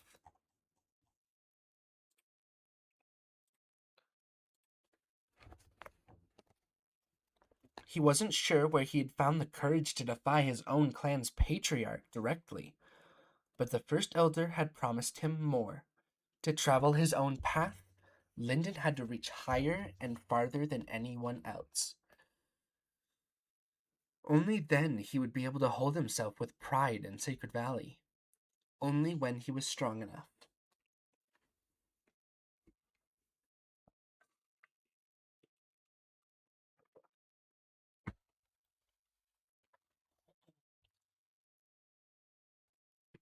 Due, due to a request of our honored ally of the Heaven's Glory School, there has been a slight change in the Foundation Stage exhibition, the Way Elder announced.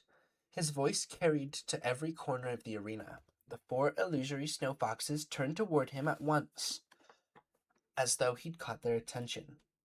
He certainly caught Lyndon's. The champion of the Foundation tournament, Wei Shi Linden, will immediately exchange pointers with a senior disciple. This will be an invaluable learning opportunity for both children and will allow the Foundation champion to test the limits of his potential.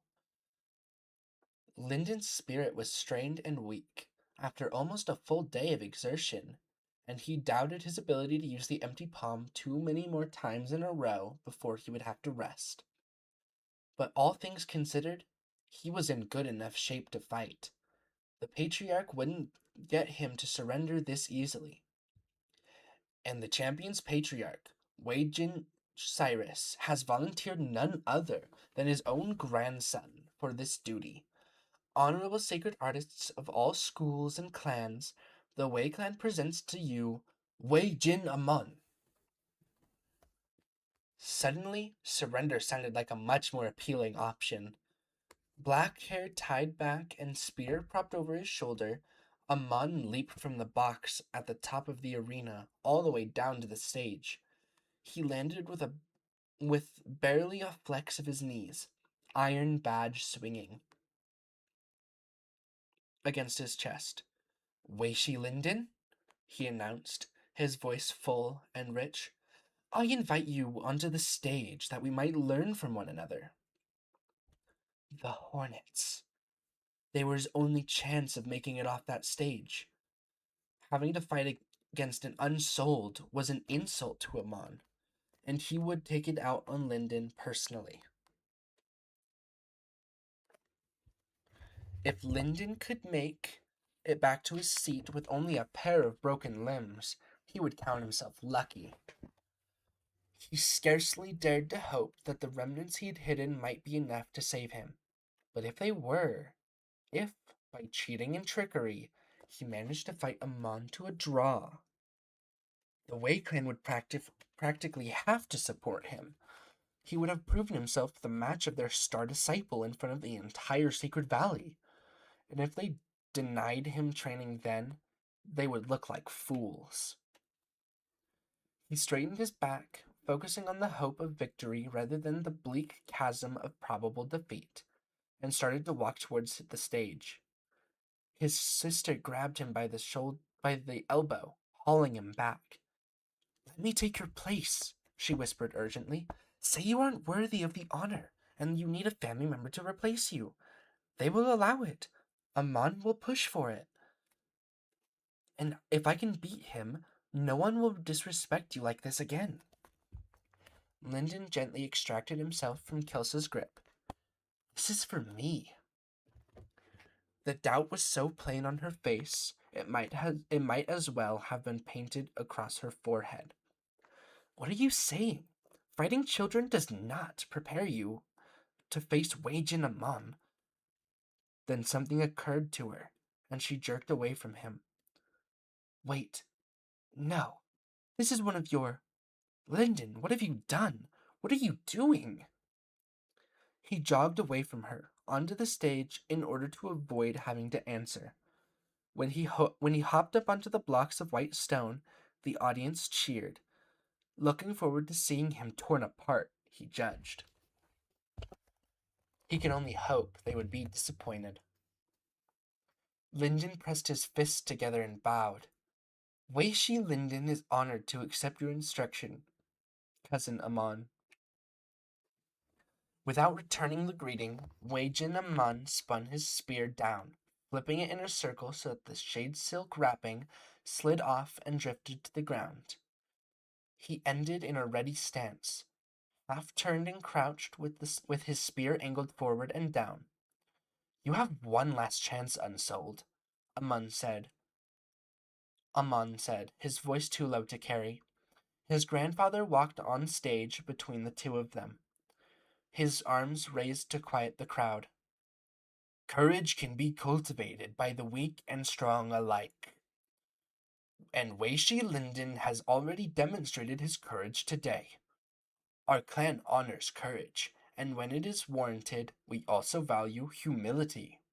Young Linden, there is no dishonor if you remove yourself from the stage. Rather, we would respect your wisdom in deferring to your betters. In Lyndon's place, no sacred artist would be able to refuse. He would lose too much face by contradicting his patriarch's words in public. This was a perfect strategy on Cyrus's part, cornering him between a physical threat and the looming reality of humiliation. He had only left Lyndon only one honorable way out. He'd forgotten that Unsouled had no honor to lose.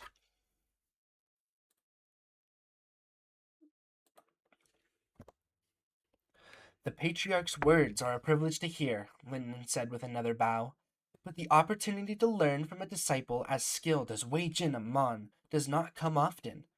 This one would be a fool to pass it up. Cyrus scowled even as the sky behind him darkened. Very well, he said, nodding to Amon. A shadow passed over the sun even as purple foxfire flickered around the head of Amon's spear.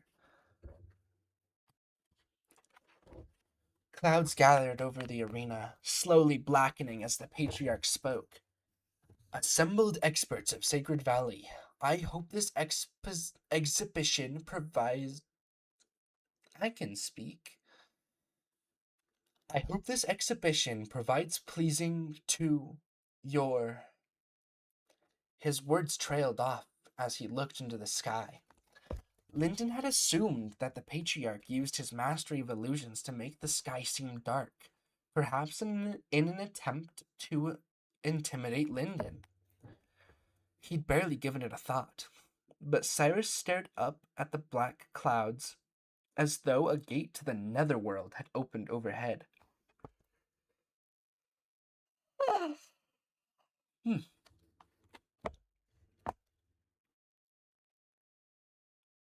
Amon, Cyrus began, but he was cut off by a voice that boomed through the arena, tearing up the air apart with its sheer volume. Are you the patriarch of the Wei clan? The crowd shook under the voice, a few people screaming. Lyndon glimpsed one woman sprinting for the exit.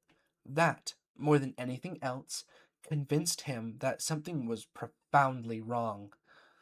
A man descended from the clouds, like an angry messenger of the heavens, with his whole being was defined by shades of black and white, from his black-veined white wings to his black and white striped hair.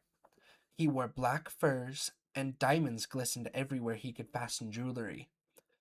His right hand rested on the hilt of a silver-chased sword, and his left hand clutched a rough sack. Dark stains spread slowly over the bottom of the sack, giving Lyndon a gruesome guess at its contents. But his most startling feature, even considering the enormous wings that spread from his back, was the badge that rested against his furs. It was made of solid gold. Lyndon found himself unable to take a breath, and only part of it could be attributed to the man's oppressive atmosphere. Here, descending from the sky, was a real gold, in the flesh. Someone who had mastered the secrets of Madra beyond mortal dreams. The arena filled with a sound like muffled drums as everyone from every school and clan fell to their knees. Even Cyrus dropped to one knee, as was appropriate in the presence of a gold. But the sight of him kneeling struck Lyndon as wrong, like an eternal mountain suddenly swaying in the wind. This one's humble name is Wei Jin Cyrus, and he indeed has the honor to lead the Wei clan, Cyrus said. May this one know the honored elder's name. The man of black and white landed before Cyrus, his wings extending to 15 feet on either side of the patriarch. The shadow of his wings fell across Lyndon's face, and though Lyndon shivered, he didn't avert his eyes. Sudden though it was, this event was going to redefine the history of the Sacred Valley, and he couldn't miss it. No matter how the sight of a gold turned his guts to water. For a few seconds, the stranger stood over Cyrus, his golden badge the only color on his person. He finally spoke in a casual tone, though wind aura carried his voice to every ear in the arena. I am Lee Markuth, Grand Patriarch of the Lee clan. Cyrus's silver-maned head snapped up in shock. One breath later, Markuth's hand blurred, and a spray of blood slapped Lyndon in the face. He fell backward, heart hammering, scraping warm and sticky blood away from his eyes. While he was blind, he couldn't fight the panic. He had to see, to know if the white-winged horror from the Lee clan was coming for him next. The first sight to greet his eyes was the patriarch's headless corpse, collapsing to the stone, staining it red. Markuth had struck his head entirely off.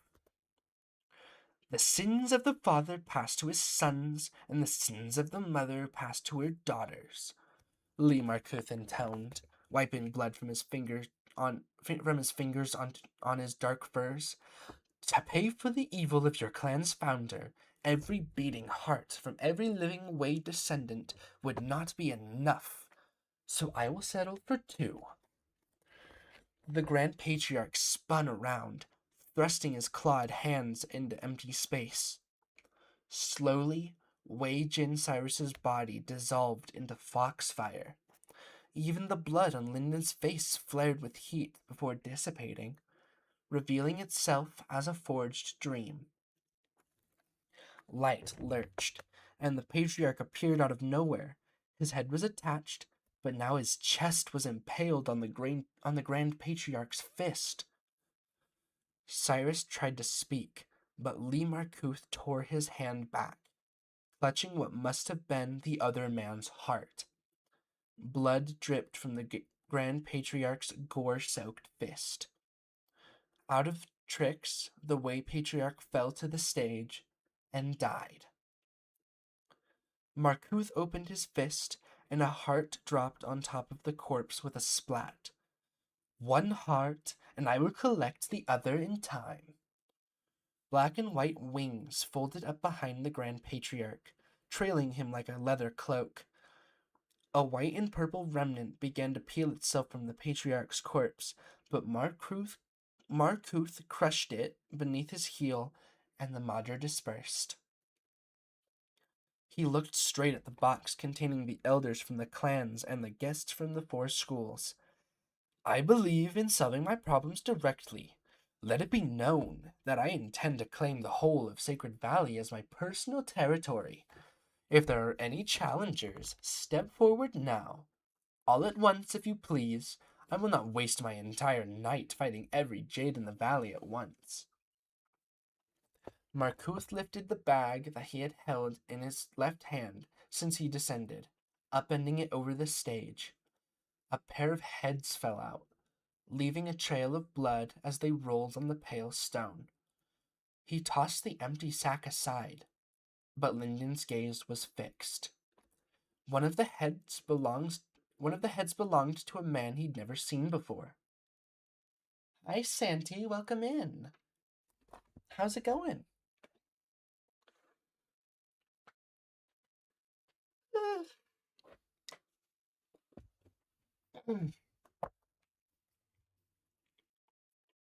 One of the heads belonged to a man he'd never seen before. He didn't care about that. He was focused on the other head, the second head, the one whose features. This is chapter 10. We read through chapter 9, so you can go once the stream is over. You can go back into the VOD and listen to everything you've missed. We didn't start reading until around 45 minutes-ish in. So if you don't want to listen to whatever was going on up until then, just skip into there.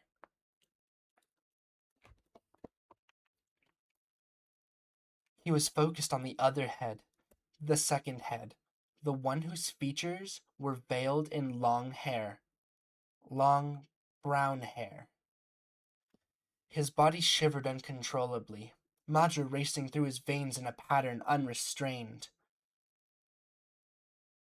Have bad Wi-Fi? Oh, that's okay. Don't worry. Um, did you not hear what I said? Oh, you won't be here for long. That's okay. That's okay. The whole VOD will be up after the stream is over, and then you can listen to whatever you missed.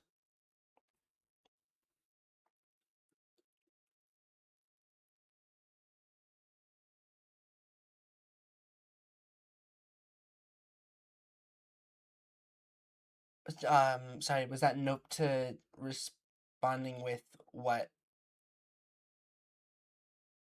I said? Oh, yeah.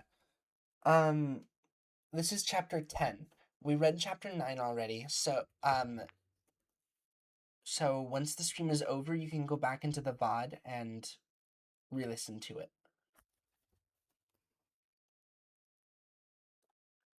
His body shivered uncontrollably, Madra racing through his veins in a pattern unrestrained by any cycling technique. He knew who that head belonged to.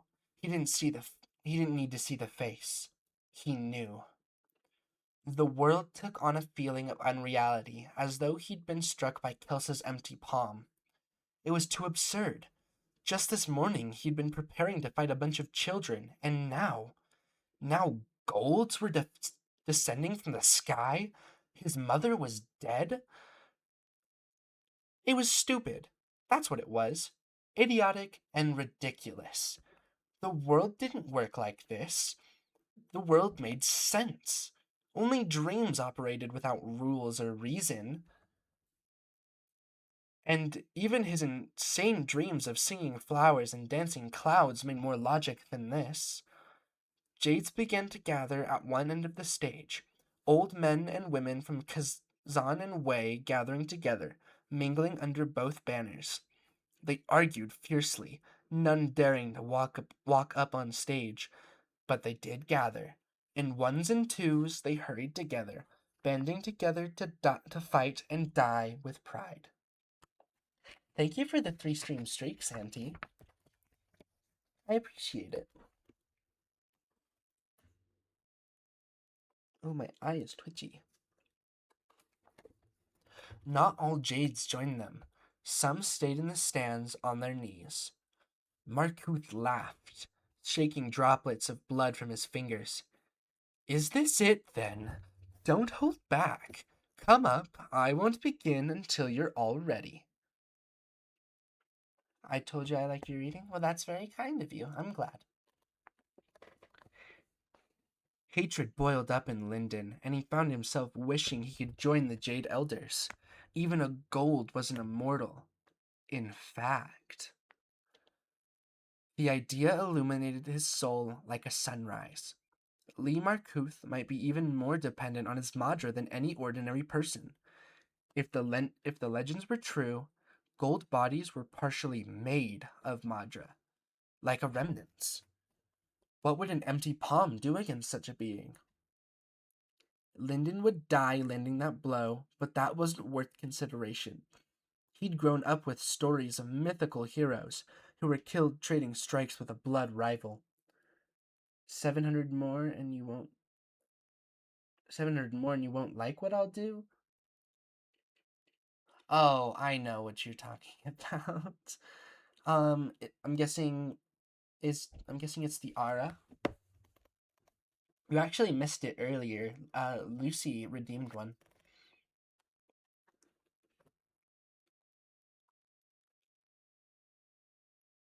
If he succeeded here, he would live on forever in the myths of the Wei clan. It would be a good death, an honorable death, the death of a sacred artist.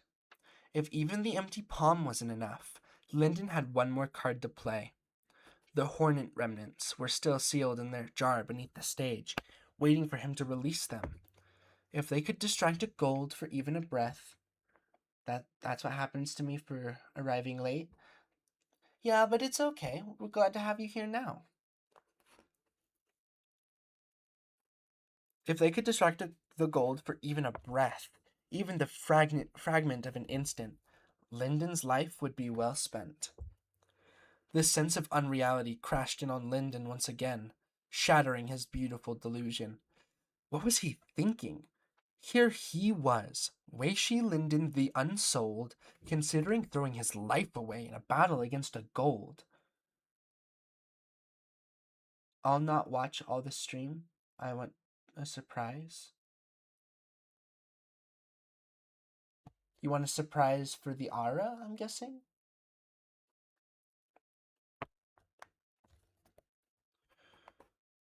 It was a bad joke, or a fanciful poem of someone with too much ego.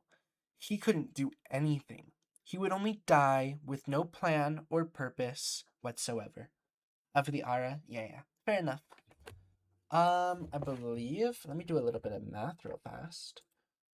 If you want 700 more points, it would take about,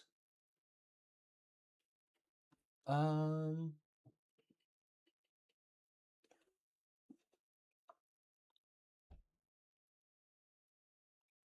I think a couple hours to get that much, or maybe like an hour and a half.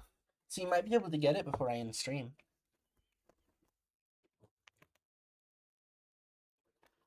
He stared at the Lee Clan monster, and his hopeful idea died. The truth settled on him like the fall of night. There was nothing he could do, no reason to try. He was too weak. Lee Marcoth spread his arms and his wings, and the sky darkened even further.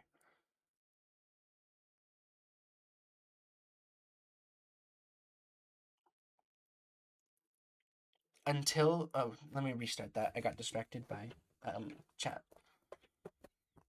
Lee Marcoth spread his arms and his wings, and the sky darkened even further, until night fell over Sacred Valley. The whole arena shook as he called on the vital aura of the world. The four white fox pillars crumbling to rubble. Only Marcoth shone in the darkness, his body outlined by white power.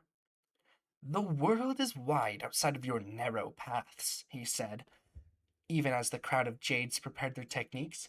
Let me guide you. The Jade Elders of the Wei and Kazan walked on stage in a solemn procession, summoning foxfire or forging bright red blades. They spread out in front of Markuth, some 40 or 50 of them, and their faces Lyndon knew they were each prepared to die. In that moment, Lyndon decided to die with them. Maybe he was too weak, and his death would accomplish nothing. But it was better to bet on the tiny chance that he was wrong than to wait for death without even trying. When Lyndon stood up, Markuth didn't so much as move his eyes. It was as though anyone less than Jade didn't even exist to him. When the first ranks of Wei elders moved towards him with Madra readied, the Grand Patriarch condensed wind and shadow around each of his fists. How much time will we be on stream? Probably around another hour and 45 minutes. I want to end at 4 my time, so that way I have time to prepare to go to D&D tonight. Lyndon crept in front of him, still unnoticed. He didn't even glance down, paying Lyndon no more attention than he did the stones beneath his feet. The sky overhead flashed white, and Lyndon, ignored by the Grand Patriarch, landed an empty palm on Markuth's core. It was as though he'd splashed water on a boulder. Even legends never suggested that a foundation stage child could harm a gold. You'll leave for now? Okay. See you later. Bye-bye. Have fun.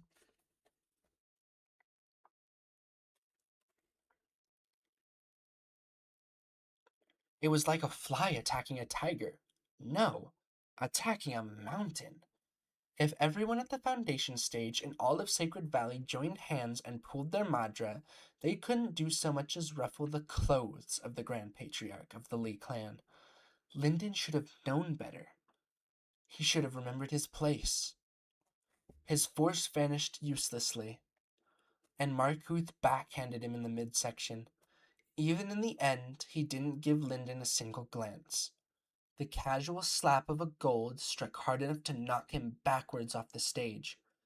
But somehow, it didn't hurt. He landed in the dirt, but the air had already vanished from his lungs. His mouth flapped open, trying to grab a breath, but it was as though the air disappeared. He tried to sit up, but nothing happened. He remained on his back, his head shaking from side to side. Lyndon strained his eyes, looking down to see how bad his injuries were. I'm still dreaming, he realized, when he didn't see his legs. That was the only explanation. He'd been a fool to consider any of it real. Golds didn't descend from the sky. The patriarch couldn't bow. His mother didn't die for no reason, and his legs were supposed to be at the end of his body. It was comforting to know that he was dreaming. Soon he would wake up, and everything would make sense again. In fact, he could feel exhaustion pressing down on him like a blanket. Maybe that was what waking up felt like, in a dream. His head flopped to the left, and he caught a glimpse of his father and sister, kneeling like the rest. Kelsa's eyes were fixed on his, glistening with tears, her face pale. Why was she so sad? This was just a dream. She shouldn't worry so much. Geron wasn't looking at him at all, but was fixed on the battle between Markuth and the Jades. He had to admit that hurt, even if it wasn't real. He let his eyes slide shut to hide the sight of his kneeling father. When he woke up, everything would be all right again. That was Lyndon's last thought before he died.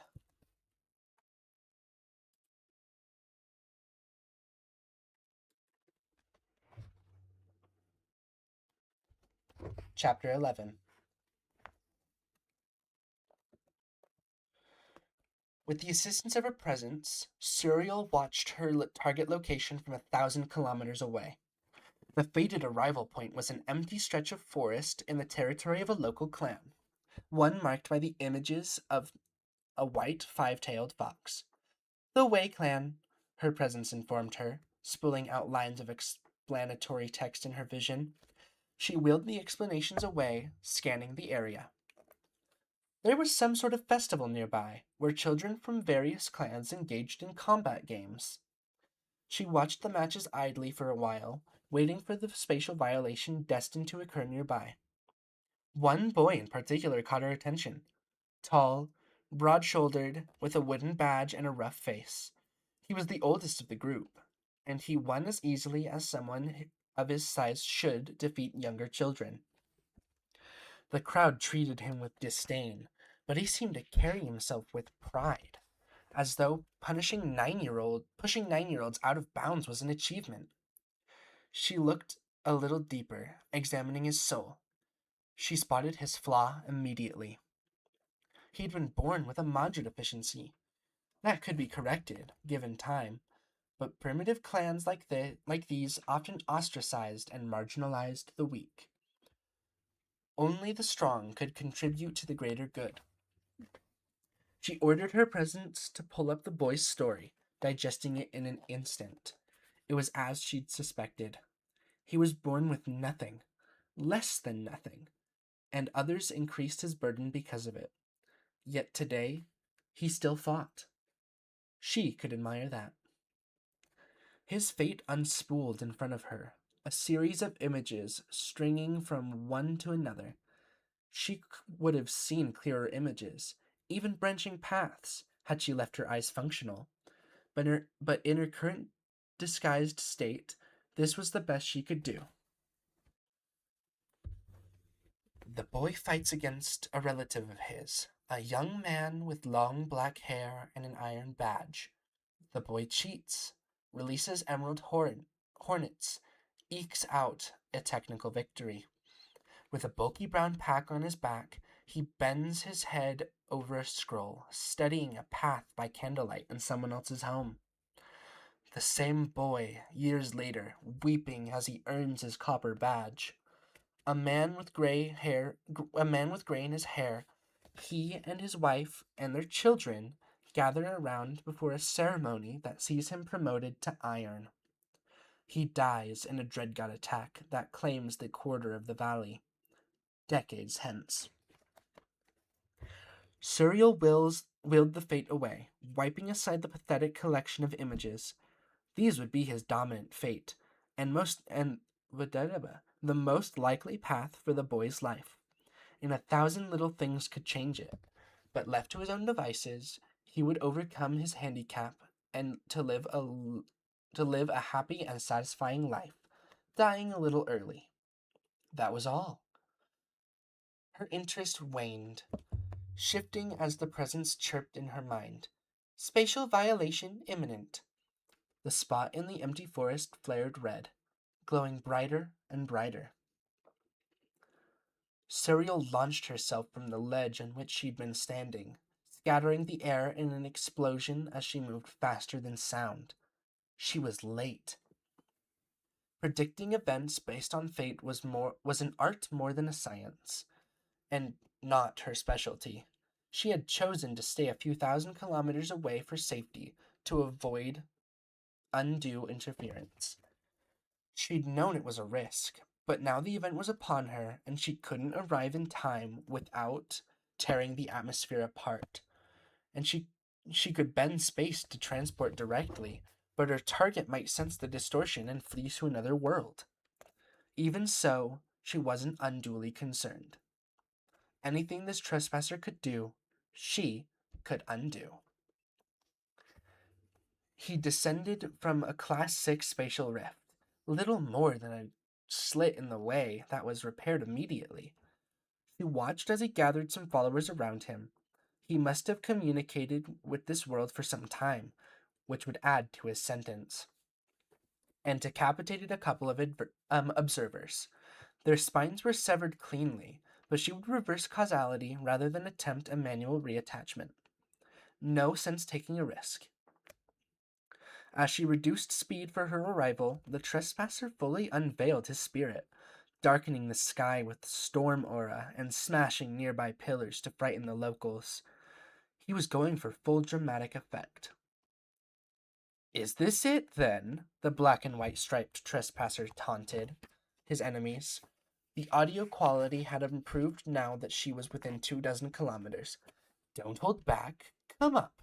I won't begin until you are ready." Suriel prepared to descend when she noticed a detail that the winged man had overlooked.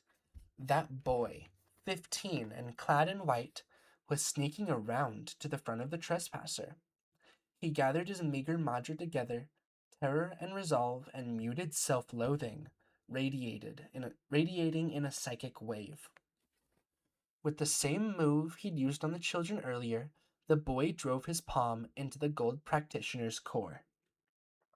Suriel winced even before the trespasser tore the boy in half, sending his torso flipping up and out of the arena. The boy had to have known it was useless. He knew, the presence confirmed. And he tried anyway, Suriel thought. This was the sort of person the Abaddon were created to save. The weak who stood against the strong. The sort of person the Phoenix was meant to save. The sort of person who might, with a little outside help, even reach beyond their fate. His life guttered out. With a little outside help, visible to her eyes. But that meant nothing before Suriel. He was only dead. She changed her plans. She had meant to freeze time, retrieve the trespasser, revert the damage he'd done.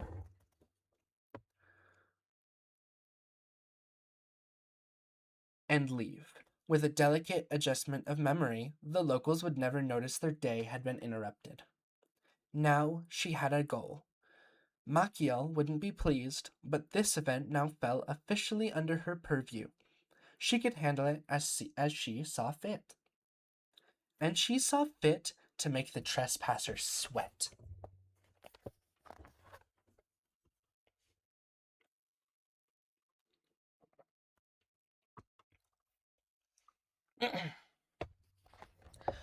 Death looked surprisingly like the last moments of his life, Lyndon found. His vision had fuzzed away for a second in a haze of gray, but now it returned, and he found that everything looked exactly the same. Markuth had his hands raised above his white striped hair. Madra gathered in balls of force and wings spread. The jade experts of two clans ran at him with weapons and foxfire ready, resignation in their wrinkled faces. Blood splattered the arena, and his legs lay next to his mother's head. When Lyndon was a child, he had once nudged a table carrying a ceramic vase, an heirloom from previous generations of the Shi family. The table shook, and he looked up to see the vase teetering on the edge. That moment had seemed to stretch, a single image imprinted on time so that it seemed to last forever before the vase at last began to fall. At first, he thought that was happening now. The world seemed frozen around him, as though time had stretched once again. He noticed it and waited for the battle to resume. But it didn't. A few breaths of time later, though Lyndon wasn't breathing, he felt no urge to. The tableau before him remained exactly the same. He wondered if this was what death was, a single instant lasting an eternity. He hoped not. Boredom seemed like a worse fate than otherworldly torment. Then something changed. The sky, masked by the dark clouds, summoned by the Lee clan's grand patriarch, began to glow blue. Azure light lit the underside of the clouds as though a blue sun rose, spilling its light over the entire arena. And in that light, pieces of the world began to move. Though Lee Markuth remained locked in his pose of triumph, the jade combatant still before him, blood slithered among the floor at his feet. The severed heads tumbled across the arena, gathering blood as they rolled, bouncing off the stone and rolling away towards the forest. His own legs slid across the stone, as though his body had become a rope, as though his blood had become a rope pulling his body together. Panic tightened his chest, and he tried to struggle, but he couldn't even widen his eyes. No part of him responded to his control, and he had to wait and watch as his flesh pulled itself together. Welcome back, Santi. I hope you enjoy the 5 minutes you're back for. It wasn't painful, but he could feel it, an uncomfortable squirming below his ribs, as muscle and bone reassembled themselves. All the while, the sky grew brighter and brighter. Markuth slowly moved his head on his neck, thawing gradually, first looking around him at the frozen world and then at the brightening sky. He stumbled backwards in shock, flapping his wings like a panicked bird to keep from falling over. No! He screamed, hurling the balls of Madra into the sky. Wait! Please! I belong here! This is my home! The clouds parted, revealing the source of the blue light. It blazed like a sapphire sun for an instant, sending a painful lance through Lyndon's eyes and making him wish he had closed them. The light dimmed somewhat, revealing its source. Two sweeps of blue fire, like a pair of wings formed from iridescent flames and big enough to cover a third of the sky. It gave the impression of a blue phoenix, or perhaps a phoenix remnant, descending from the heavens in glory.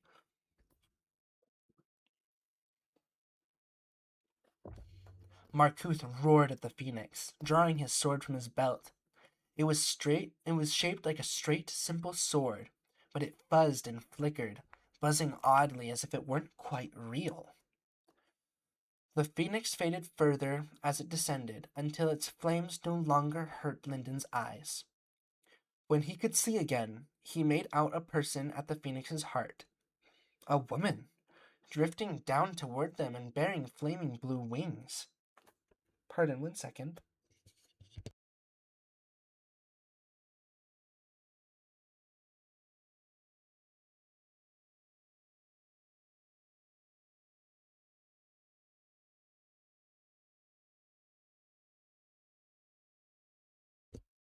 Okay, I'm back.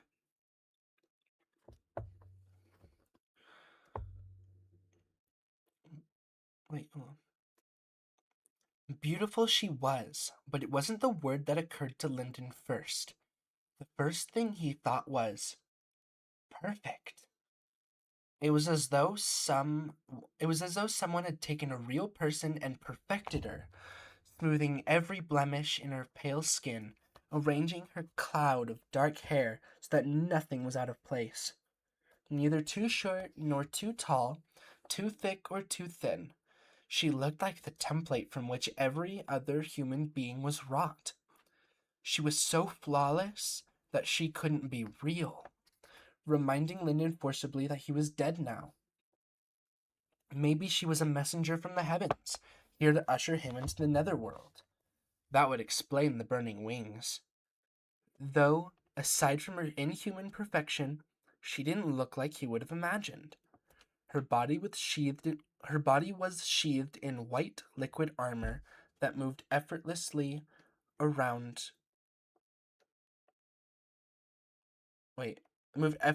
with her. Gray ribbons of hazy smoke started at the fingertips of her right hand, winding up her arm and terminating in her neck. Her hair looked like brown at first glance, but upon further reflection, he would call it a deep green. And her eyes, large and inhuman, were undoubtedly purple.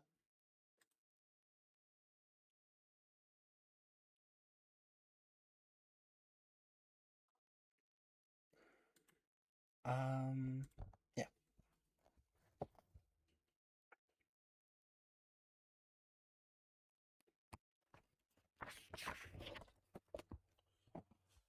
Let's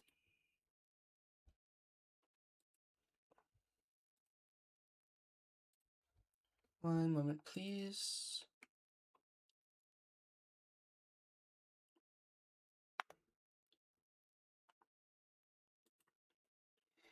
Okay. The heavens must be a strange place to produce people like her, but with her here, he found that he could relax. Maybe when she brought him to the next life, he would be more than unsold.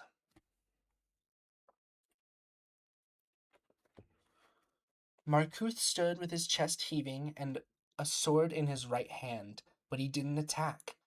I have not violated the pact, nor upset the balance of this world, nor defined the Abaddon. I demand a trial before.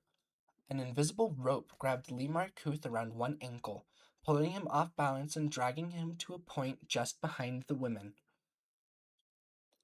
He flapped his wings, kicking up a powerful wind, straining against his unseen bonds, but to no avail.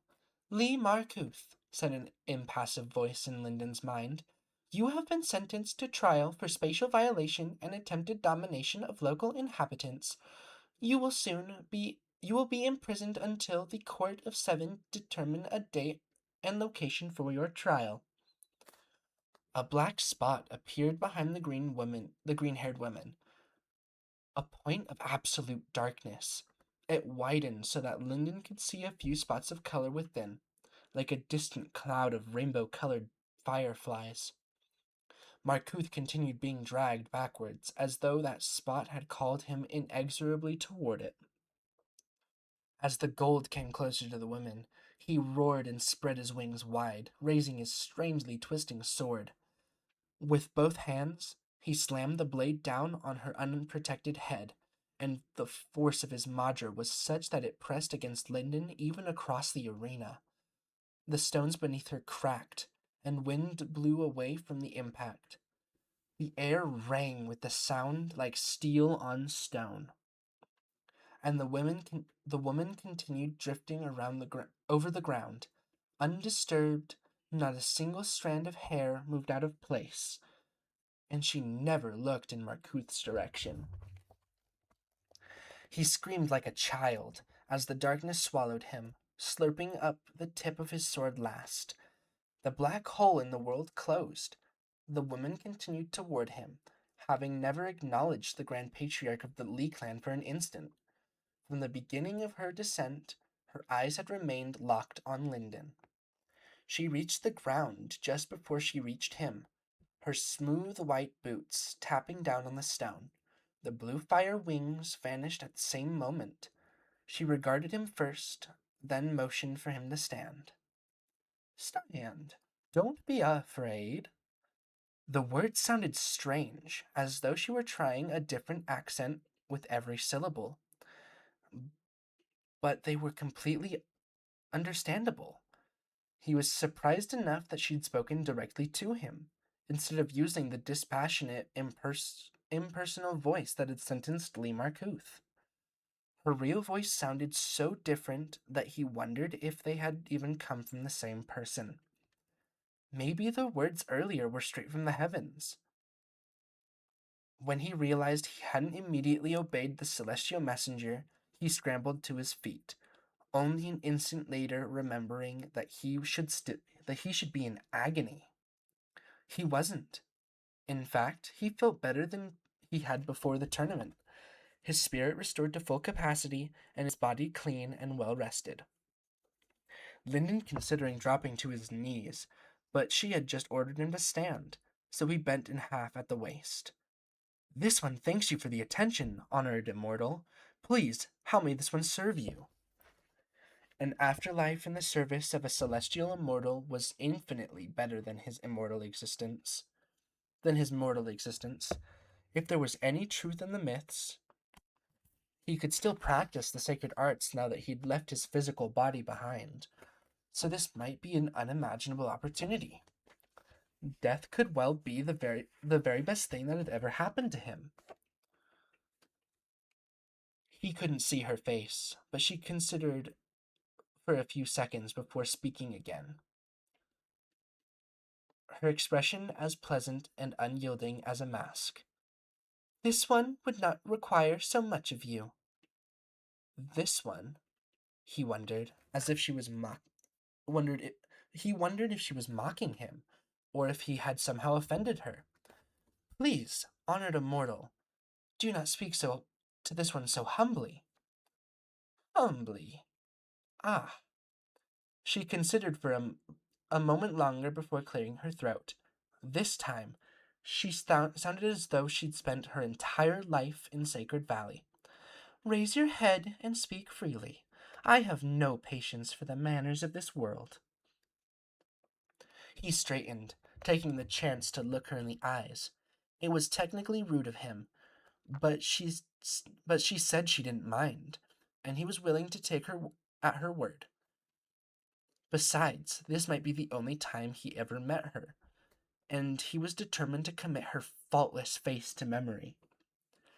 But there was one answer he needed. May I ask, if you don't mind, am I dead? A smile tugged at one corner of her mouth, a crack in the mask. Do you not feel alive? He thought he did, but then who could say what death felt like? If you've brought me back to life, then, he hesitated, looking around at the frozen world.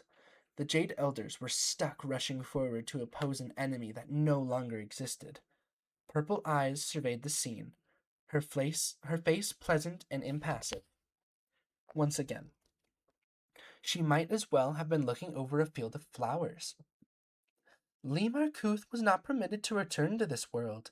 His attack was a deviation from fate, which I have reversed. When I depart, it will be as though your festival continued uninterrupted.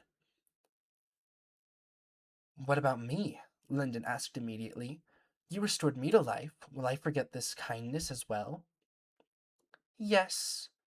This didn't appear to disturb her in the least. You don't think you could leave my memory, so that I could be properly grateful. He was the only one to receive special treatment from the heavens. He couldn't allow himself to walk away as though nothing had happened. She reached over with her left hand, stroking the lines of gray smoke on her right as though tenderly playing an instrument. Temporal reversion is not memory modification. When I'm done here, nothing Lee Marcuth did will have happened. Your festival will have continued without cease. To spare you, I would have to temporarily withdraw you from the flow of fate.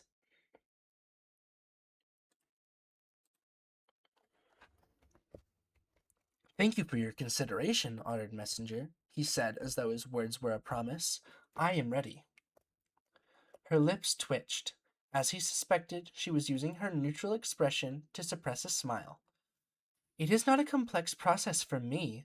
I can draw you out of fate with a thought. Fate. So then, if you're not offended by this one's humble questions, can you see the future? Fate is not the future. What is destined to occur does not always occur. He bowed before her 3 times. That is enough for me. Thank you. Would you tell me my destiny? This time she did laugh, and he was almost surprised that it sounded so human. I am pleased to have descended personally, Wei Shi Linden. A thrill rolled through him. The celestial messenger knew his name. I can show you some limited details of your fate if you are willing to see them. This one would be honored. He tried to hide the eagerness in his voice, even the most trivial knowledge of the future could be used to great advantage. The tips of 2 white plated fingers met his forehead, like cool eggshells. Then, see. The frozen world was wiped out, replaced with another. He was still standing out on stone of the arena stage, but the clouds Lee Marcuth summoned had never appeared. The sun beat down out of a clear sky. Wei Jin Amun faced him, and though he resisted longer than anyone expected, he still lost. That night he nursed his wounds alone when the first elder barged in without knocking. The old man slapped a book down on his table. Path of the White Fox. Lyndon's eyes shone at this vision. He had succeeded, after all. He expected his immortal he expected the immortal to return him to reality, but the future flowed on, coming in faster and faster images. He watched a version of himself, years older, receive a copper badge with tears in his eyes. The first elder smiled in pride. His sister led Wei clansmen to fight around a carriage, while armored members of the Kazan fought. She wreathed one man's face with foxfire, then drove her sword through a second man's gut, and left it there. Kelsa wrenched the carriage door open, revealing a finely wrought box. Her expression lifted. More years passed, and was personally awarded a jade badge by the patriarch Cyrus himself. She didn't even look 30. Lyndon and his family cheered from the crowd, though his father looked as though he'd bitten something sour. An unknown time later, Jaran slipped out of the house in the middle of the night while his wife slept. He hobbled on a cane, but he took an overcoat and a sword with him. Lyndon's stomach dropped.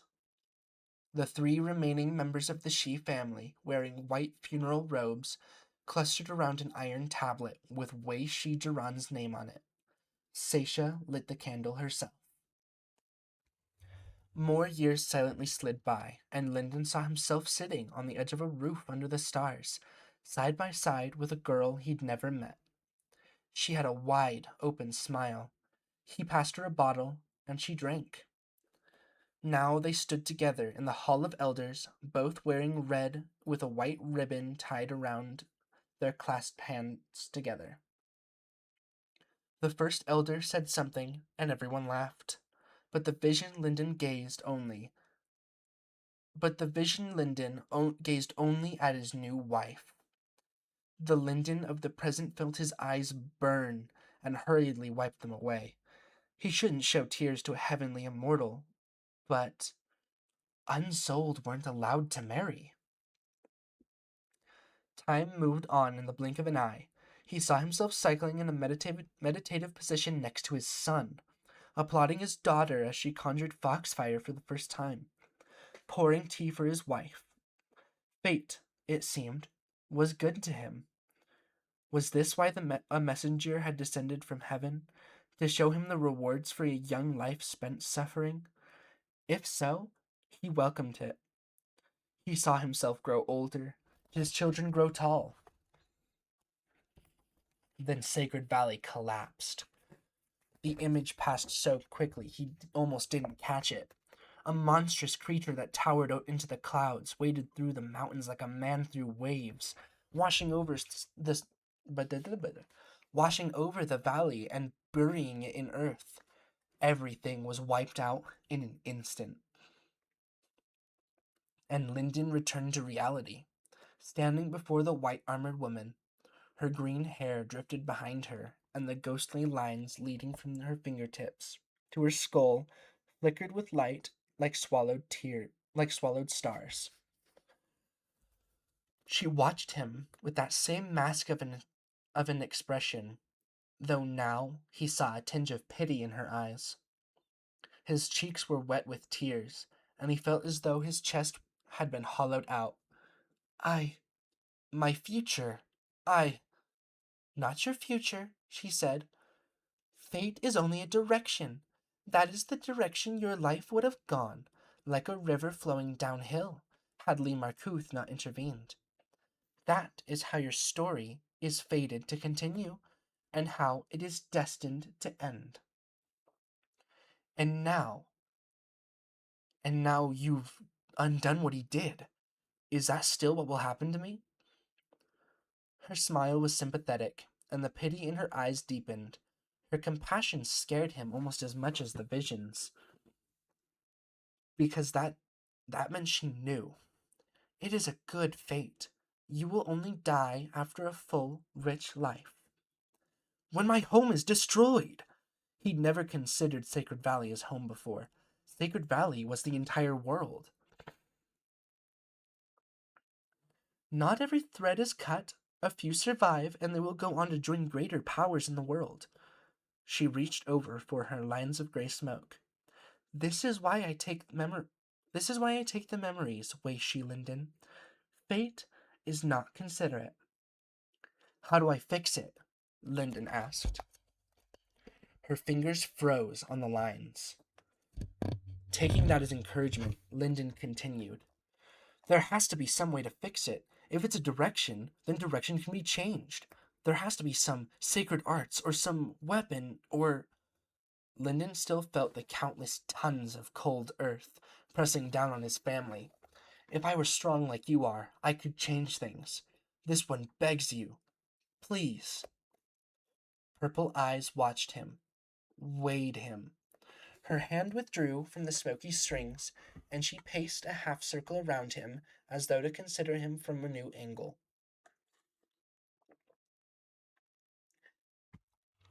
The immortal glanced to her left shoulder. He could glean nothing from her face, which remained somehow pleasant and impassive both. Serial requesting clearance for unbound transportation within iteration 110. Verbal response, please. A woman spun itself into existence on her shoulder, like a doll made of gray smoke. That didn't surprise him much. Forgers of the White Fox created illusions more solid than this every day.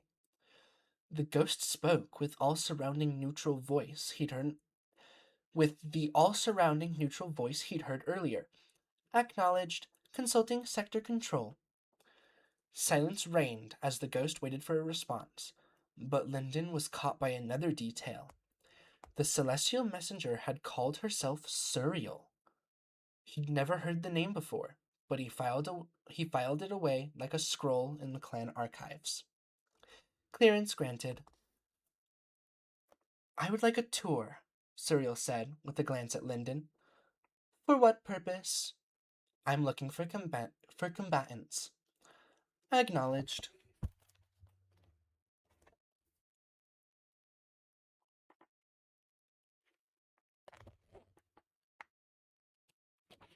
Cyril reached up to rest an armored hand on top of Lyndon's head. Feel yourself, she said. Do not be afraid. She'd told him that already. Welcome back, Santy. How's it going? Oof, good neck pops. Oh, really good neck pops. I'm leaving back and forth. That's okay. No worries.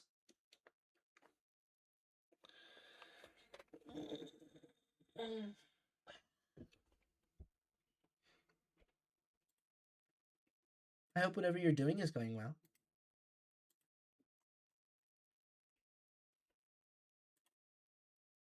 Give me one moment, please.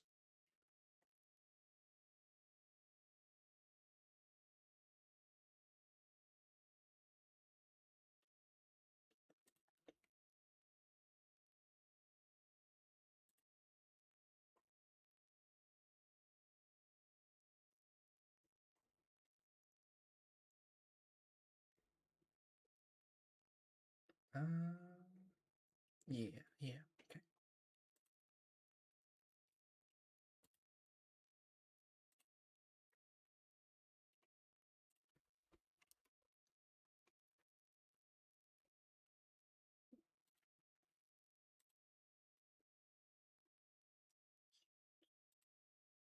I really don't have time, but even for 5 minutes, I'll watch your stream. Yeah, sorry, I had to take care of something real fast. Welcome back, Santi. Um, she had told him that already, but before he could ask what he was supposed to be afraid of, they vanished. An intense pattern of blue light washed over him, devouring every other sight. It was like being covered in a blanket woven with millions of threads, and each thread was a distinct shade of blue light. His ears rushed with overwhelming noise, but only for an instant. Then the blanket fell away, and they stood in the middle of a royal court such as he had never imagined.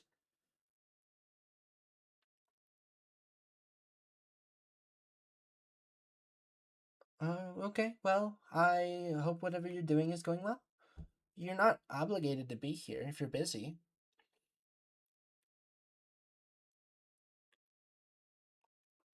His ears rushed with overwhelming noise, but only for an instant.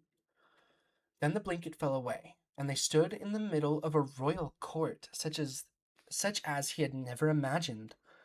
Lanterns held glowing golden jewels 100 yards overhead, and the room stretched so far that it vanished in any direction. Lyndon was next to Cyril, the both of them standing in the middle of a vast crowd of old men and women in intricate formal robes. Each of the elders wore a fortune's worth of jade, gold, and exotic metals that Lyndon couldn't identify. Some had sacred beasts with them, a red serpent coiling around an arm here, a two-headed tiger curled up there. He could feel their wealth and authority hanging in the air. These were people that could have Lyndon executed with a gesture. He dropped to his knees, even as the smoky ghost said, "The Nine-Cloud Court." Suriel flicked her fingers, and he found himself gently pulled to his feet, though nothing touched him. "They cannot see us unless I allow them to." She herself stood with hands clasped at her waist, gazing straight ahead as though none of the opulence could attract her interest for a second. Lyndon glanced around, prepared to fall back to his knees at any second. Indeed, none of the crowd so much as glanced at them. This is the power of an immortal. With even a small piece of that power, he could do anything. A hatch in the ceiling opened up, and a rainbow glistening cloud descended. As it drifted down toward the floor, he saw that someone was riding on that cloud. A girl, perhaps 10 or 11 years old, wrapped entirely in glistening peacock feathers. Her hair was an impossible fiery red, and she surveyed the elders as though looking down on her subjects. Luminous Queen Shah Miara, the ghost said, path of a path of celestial radiance.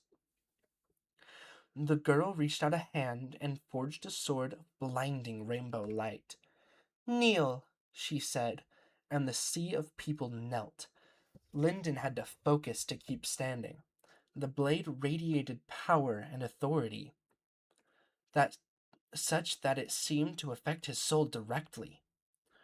Cyril nodded to the girl. Shah Miara inherited her madra from a noble lineage stretching back to the birth of this world. In 3 days, she will use that sword to sink a fleet of cloud ships, saving her capital city from attack by air. If you had her power, you could save Sacred Valley. Lyndon stared at the red-headed girl and her rainbow sword. He'd never heard of this nine-cloud court, and of course no one had left Sacred Valley for 100 generations. It was a desolate landscape beyond the mountains, a nightmare from the lowest hells. All the books said so. Where is she? Lyndon asked. He might be able to recruit her, or beg her for help, if he couldn't learn the secrets of her training. Cyril gave him a sidelong glance around the curtain of her dark green hair. If you walked the length of Sacred Valley end to end, you'd have to do it more than 100 times, 114 times. Hi, Jade. Welcome to stream. I hope CNA was good. 114 times, the ghost said. 114 times to reach the outer border of her country. The Nine Cloud Court is in the Nine Cloud Country for which it was named. And that country is 400 times, 394 times, the ghost said. Verbal response not required for calculation corrections. For calculation corrections. 394 times bigger than Sacred Valley. You would never get there. Here, your fate is an absolute certainty. If you tried 1,000,000 times to go to the Nine Cloud Court from where you are at this moment, you would die before you reached her 1,000,000 times. He started to ask for advice when the blue flash came again, and they were standing in mid-air over an endless sea. When Lyndon saw the slate-gray waves tossing under his feet, his breath left him. He hurled himself onto Cyril's armored shoulders before he fell. She stood with perfect equanimity, every hair in place, as an invisible force peeled him off her shoulders and placed him next to her. His feet were firmly planted on air. On air! He couldn't trust it. His gut was certain that he would be dropped at any second. Do not be afraid, she reminded him for a third time. The trackless sea, the ghost announced. And then they dropped.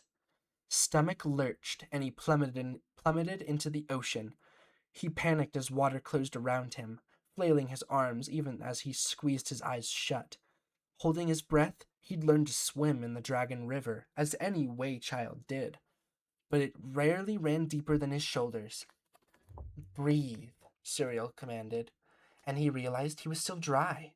He cracked his eyes open, but almost shut them again. Aside from a bubble of air surrounding him, the immortal, and her pet ghost, water stretched infinitely in every direction. Light glimmered above them, increasingly distant, but they plunged lower and lower into the darkness. He finally caught his balance, forcing himself to breathe normally and not cling to the white armored woman as though to a raft. She seemed to be treating this as nothing out of the ordinary, so he took his cue from her. But he did stand very, very close.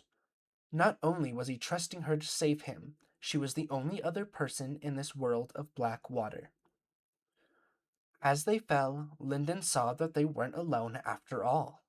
Someone else dropped alongside them. A man sinking through the water like his bones were weighted with lead. The stranger was a mass of muscle. His eyes glowed golden, and he had his arms folded as though impatiently waiting to reach the ocean floor. As they fell into as they fell into darkness together, the ghost spoke again. North Strider, path of the hungry deep. The absolute black beneath them shifted, and Lyndon slid closer to Suriel. A dragon's head emerged from the darkness, followed by a serpent's body that coiled endlessly. It must have been miles long, and its jaws gaped open into a pink tunnel lined with teeth. Northstrider unfolded his arms, revealing hands gloved in pitch black scales. With one hand he seized a fang longer than he was tall, but the monster's momentum carried him past Lyndon. A wall of scales rushed past him, blocking out everything else. Northstrider consumes sacred beasts in the deepest place of the world, Suriel said. He takes their power with him to the surface. He could level Sacred Valley on his own, and you could save it if you had skills and powers like his. She'd said that already, but she had withheld the most important part. Honored immortal? How? I am unsouled. Where could I possibly learn these skills? He hoped she would answer him, but feared she would call it impossible. She smiled at him as though she knew his thoughts, and another blue flash took them away. Inside an ordinary inn hewn from rough logs, 8 people in intricate gold armor laughed and clinked glasses together. A woman tossed a gold shield down, saying something with raised eyebrows. A man pulled his helmet off, revealing a red eye in the center of his forehead. Western Chi Ning City, the 8-Man Empire, path of the Eightfold Spear.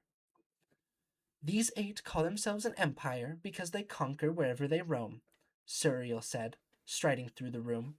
She let her hand drift behind her, as though she was meant to run white-plated fingers over the local men and women. But she never touched a thing. So far, they have not been defeated. They could easily save Sacred Valley, as could you, if you earned a place with them. Their armor is a cross between a remnant and a construct, and when one of them dies, they pass it on to a successor. Are they all gold? Lyndon asked. He hadn't seen anyone outside the valley wearing badges, but he supposed the armor might serve as a similar purpose. Suriel stopped with her palm hovering over one of the 8-Man Empire, a woman with yellow hair who lay face down on the table, snoring. Larian was raised in a noble household. Her father wouldn't let her play with the other children until she reached the level you know as gold. When she was 6 years old, she did. Today, an army of 10,000 gold-ranked sacred artists couldn't scratch her armor. Larian grunted in her sleep. The blue blanket fell again, but this time it lingered.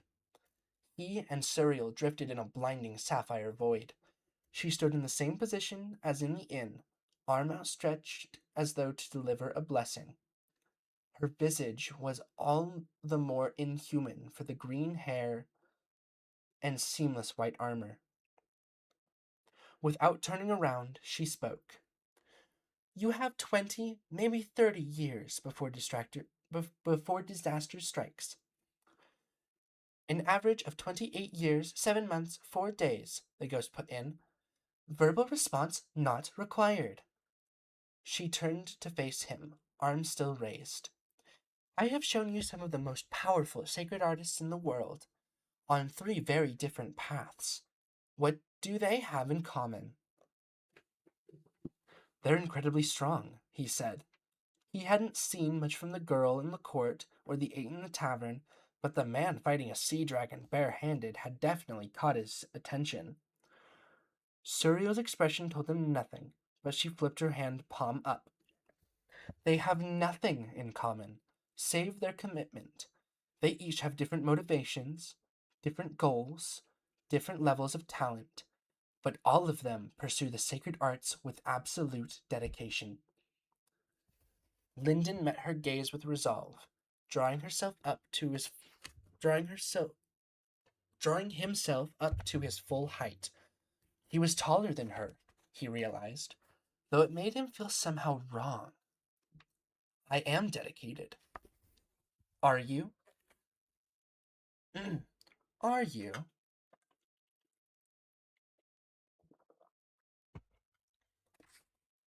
Her purple eyes were cold and unflinching, her lips still as a carving. Each of those sacred artists risked their lives, gave up their pride, endured beatings and public humiliation. They sacrificed comfort for lives of brutality and pain. And none of them built their power from nothing in a mere 30 years. I will do it. I will do it. Not even I had reached their level in 30 years. Now he wasn't so confident. Your first step, if you wish to take it, begins today. You have to abandon your family and leave Sacred Valley as quickly as possible. There is nothing here for you. I can do that, he said without hesitation. He'd been prepared for that requirement ever since she'd shown him the girl in the Nine Cloud Court. It would hurt, but his family would actually encourage him if they knew he was journeying to practice the sacred arts. No, you can't. Not without help. The blue light vanished, leaving them floating thousands of feet in the air. 4 mountains surrounded them, one crowned in light, one robed in purple trees, one made of red stone, and one wreathed in a rushing river. This was his home, but he had never seen Sacred Valley from this perspective before. It looked so small. Hi, Dag. Welcome back in. Oh, what? Do I have to? Do I have to? Okay.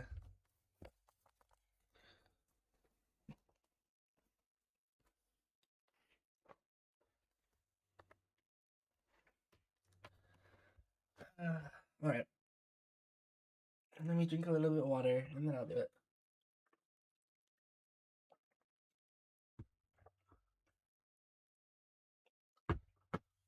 Okay. Oh, that was weird. Hold, please. I gotta.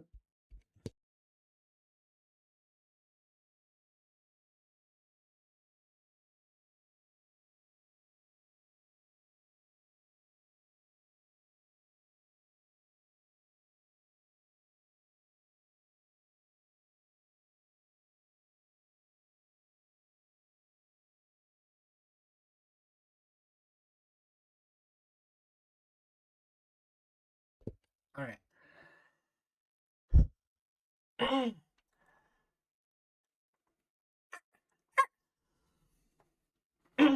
Ow. That one hurt. That one did hurt. Okay. But I did it. There we go. I will be right back. I'm gonna go get some water. I need to refill. So I will be right back, but shouldn't be gone for more than a couple minutes. Be back soon.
All right, I'm back.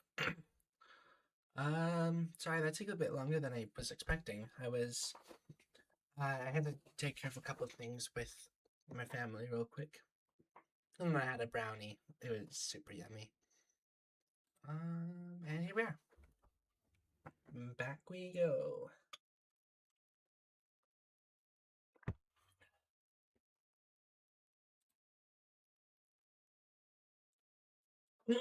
All right.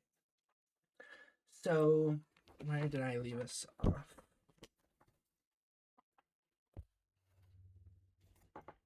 Okay. Starting back up in chapter 11, where we were. No, you can't. Not without help. The blue light vanished, leaving them floating thousands of feet in the air. 4 mountains surrounded them, one crowned in light, one robed in purple trees, one made of red stone, and one wreathed in a rushing river. This was his home, but he had never seen Sacred Valley from this perspective before. It looked so small. Suriel surveyed the land like a judge. By the standards of the outside world, anyone below gold is considered powerless, unworthy of being called sacred artists at all. Your only chance, and it's a distant chance, is to leave this place where jade is the greatest height. If I do leave, then can I? He was afraid to ask the question, afraid the answer would be no. Can I become a gold? You'll have You'll have to, she said, eyes still on the landscape. That is where you must start. Abandoning his home was a sad thought, but he couldn't deny a rush of fear at the idea. But more than that, his soul lifted. She might as well have told him he could become a celestial mortal and live in the heavens. He was capable of reaching not just jade, but a level beyond gold? It was such a bright, tender dream that he almost didn't dare to touch it. He wouldn't even have dared to dream such a bold dream, but Suriel's words were those of fate itself. Lyndon couldn't drop Lyndon couldn't drop to his knees in the air, but he bowed at the waist. Honored immortal, this one begs one more answer from you. How should I leave the valley? Oh, I realized that's what was different. I had my glasses on. Suriel waved a hand, and 4 green lights shone like beacons in Lyndon's vision. One on each of the holy peaks, burning like emerald bonfires. There is an exit on each of the peaks, guarded by one of the schools. She hesitated a moment as though searching for a specific memory. But leaving will be very difficult. If there's a way. She glanced at the ghost on her shoulder, which responded almost instantly. 9.8 kilometers northwest. A smaller point of green light appeared on the slopes of Mount Samara. The invisible bubble containing them rushed forward, and Lyndon's body shuddered with the instinct to protect itself. But Suriel spoke as though reciting a poem. There are a million paths in this world, Lyndon, but any sage will tell you they can all be reduced to one. Improve yourself.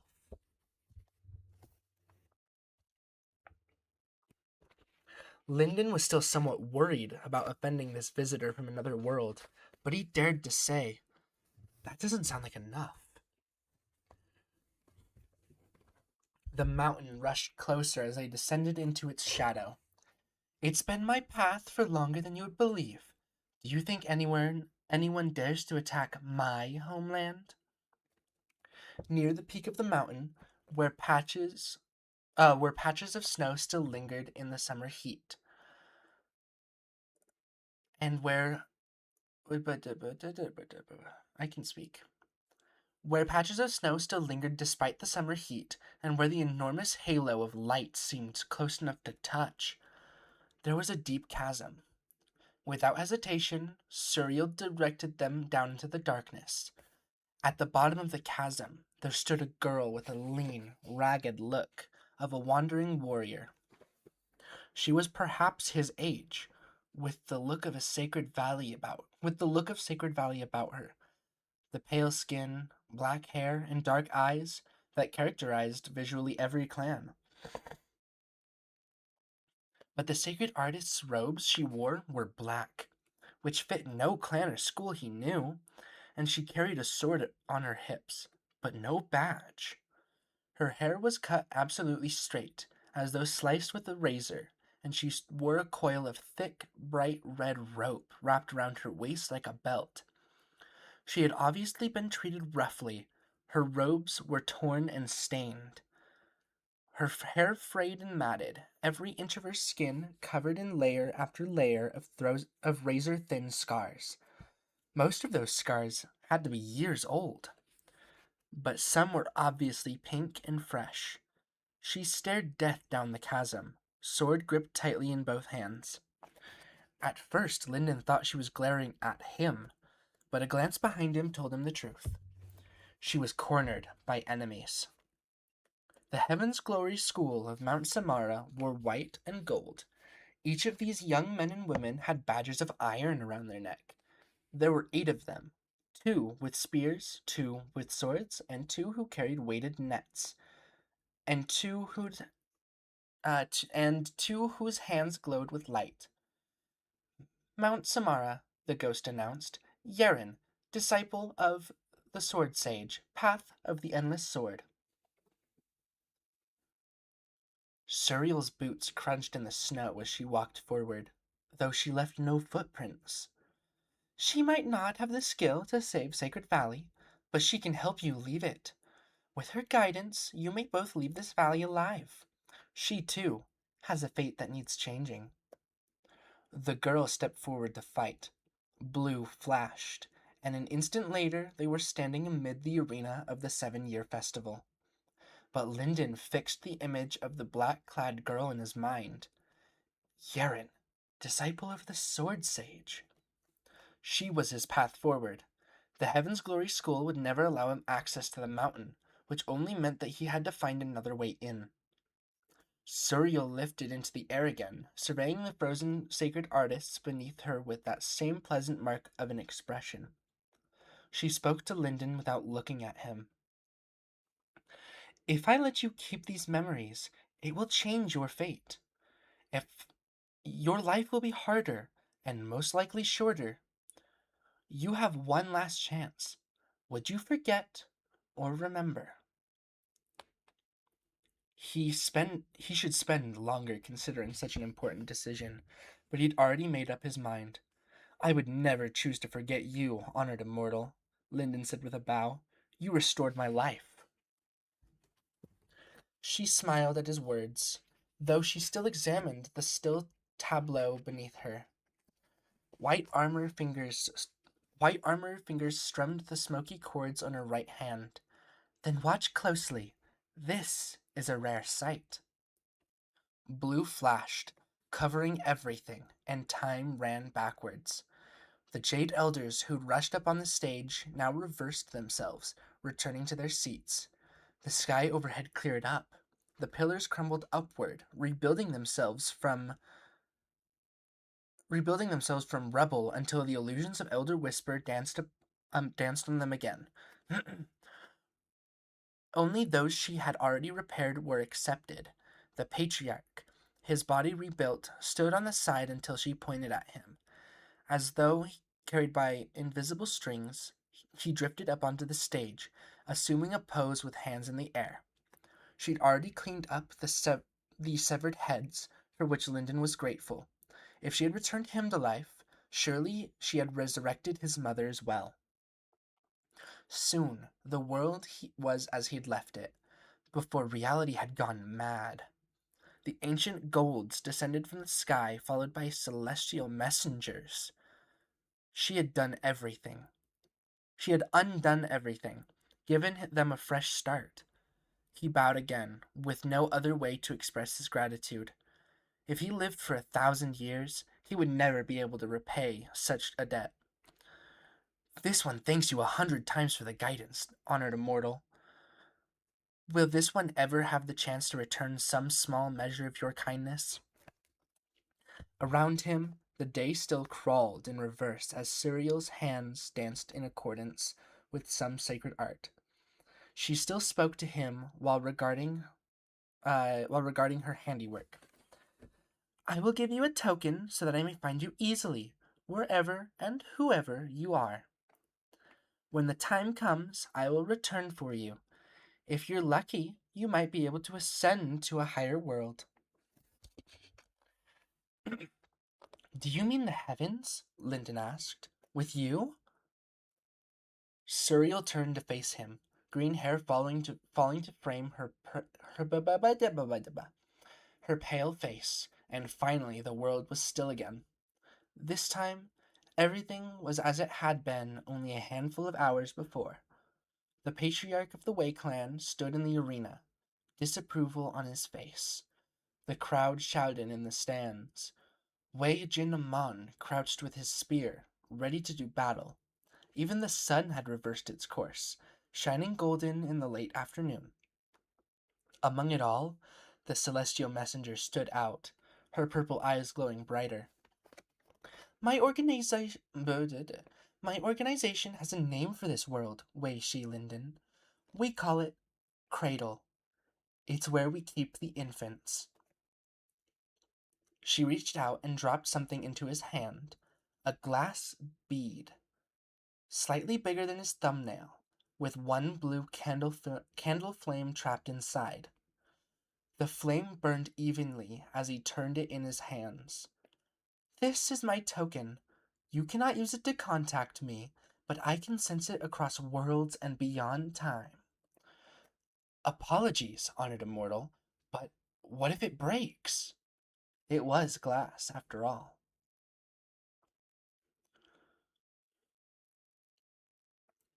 She favored him with a little laugh. It can't break, and it cannot be lost, as it is tied to you with strings of fate. Move forward, stay alive, and I will come retrieve you when you have grown. Behind her, a gateway opened on a layered field of solid blue, as though it opened underneath the surface of a shining sea. Go with the way, Lyndon. In a flash, she vanished. Sound returned in a rush, and even the crowd's hushed whispers. Sound returned in a rush, and even the crowd's hushed whispers, they had softened themselves out of respect for the patriarch, sounded like thunder in his ears. Wei Jin Cyrus lowered his arms, which had been raised to settle the audience. Young Lyndon, there is no dishonor if you remove yourself from the stage. Rather, we would respect your wisdom in deferring to your betters. Only recently, Lyndon had wondered if he was trapped in a dream. Now, the same sensation returned in full force, as everything his senses told him suggested he had never left. His mother paced the arena, her eyes locked on him. His father glowered from the stands, angered that the patriarch had put his son in such a position. Kelsa sat next to him, anger plain in the way she perched on the edge of her seat. Between his fingers, he rolled a warm marble. He looked down to see a ball of glass surrounding a single blue candle flame. If this was a dream, it was one sent by the heavens. He turned from the patriarch and bowed to the representatives of the four schools. All right, so I'm looking at this next chapter.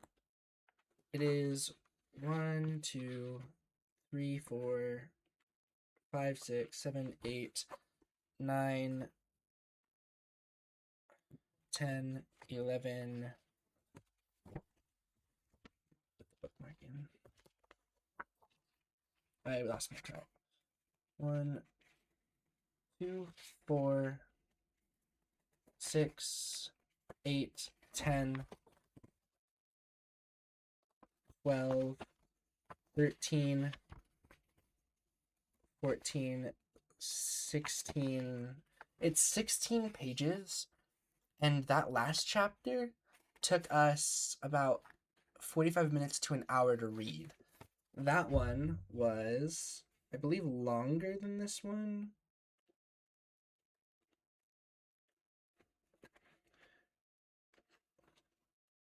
Two, 4, 6, 8, 10, 12, 14, 16, 18, 20, 22, 24, 26, 28. So it is 12 pages less than the last chapter, but that last chapter did take us about about 45 minutes to an hour. So I'm not sure if I can read all of chapter 12 before I run out of time. I will definitely try. And if I guess if I go over the time, it's probably not that big of a problem because I don't know if D&D will be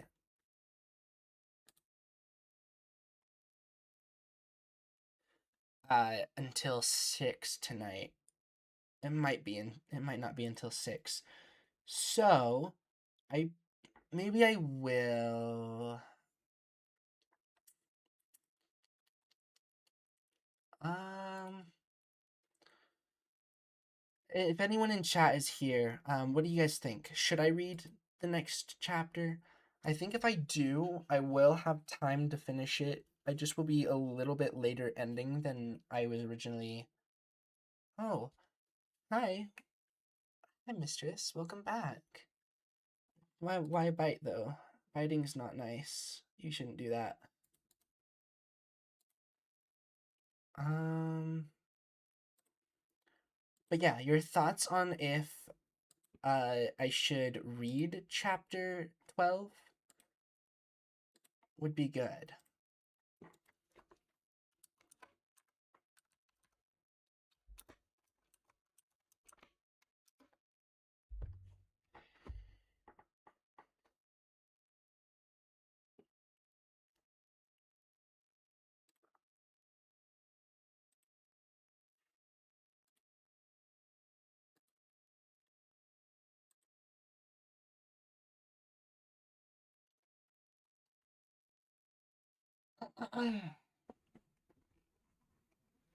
Read it if you have time, but if you don't, there's always next time. That is true. Let's see. So let me take a look in the chat that I have and see.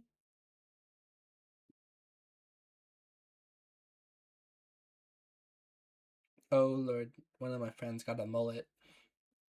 We'll see how that goes.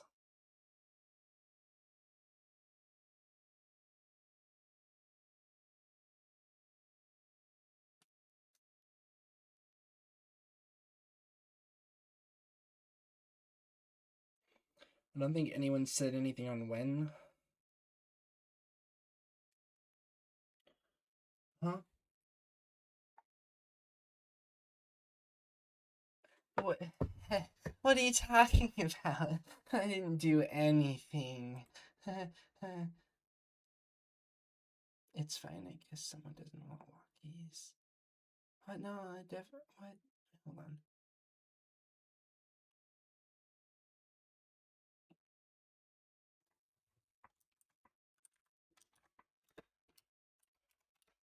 You're talking about me now, so I kind of have to.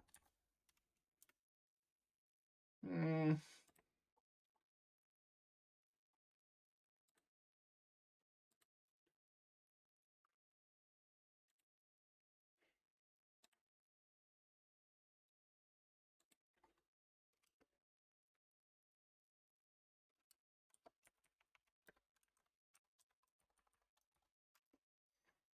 Anyways, oopsies. Give me 1 second. Is it at 5 or 6? What question is, do you have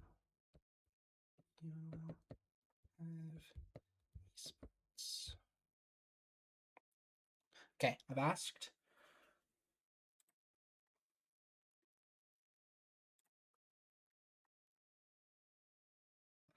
I think I will read chapter 12 and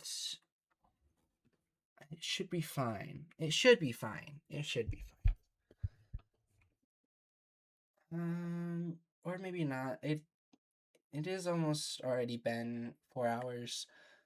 I don't know if I'm gonna do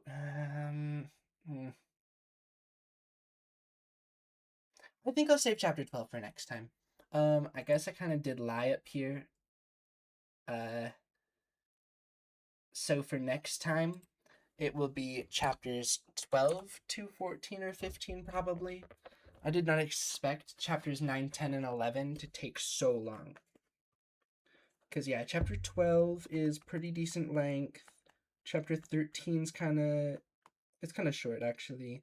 Chapter 14's kind of short, and then chapter 15's kind of long. But based on this, how long is this whole book? It's 20 chapters in total, and around, I think, 360 something pages.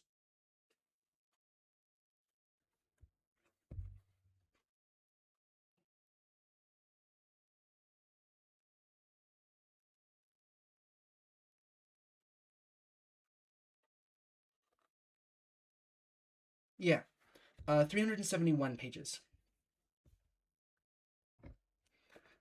Yeah, it's not a super long book.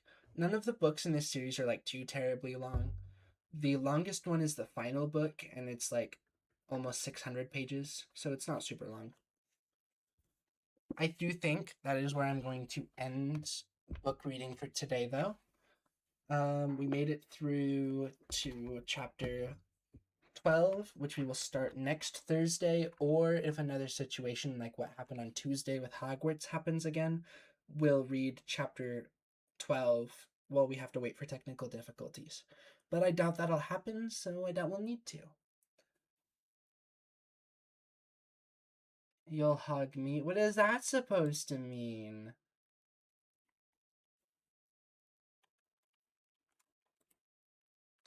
What what is that supposed to mean? But anyways, um for those of you, it depends. What do you want it wholesome or not? I guess that's up to you. Honestly, I'm fine either way. Let's see, who should I raid? Who's live? No one I want to raid is live. Hacking cutie, what? No, that's not true. It's not true at all. I don't know what you're talking about. I'm gonna drink some water.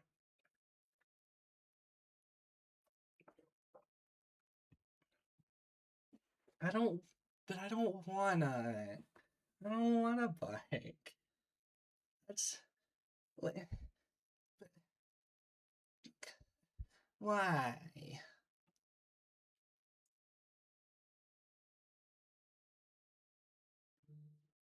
Dag already had me do it earlier. What the heck?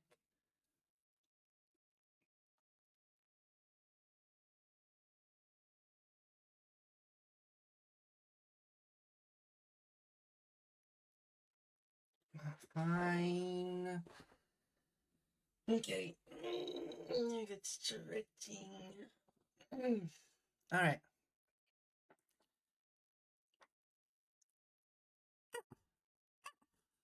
There you go. I did it. I guess that is true. You shouldn't have to be paying for it. But you are in my stream, so everyone has to pay for it.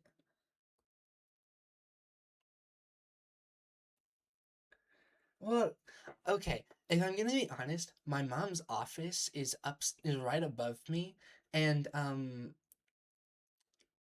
she can hear me sometimes, and I'd rather not bark loud enough for her to be able to hear it. So, and she's working from home today. So,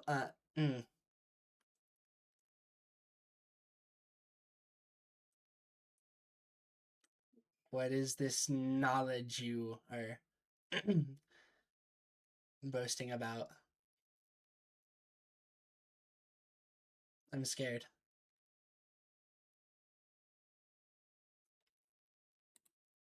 Nothing. What do you mean? It's not nothing. Don't even.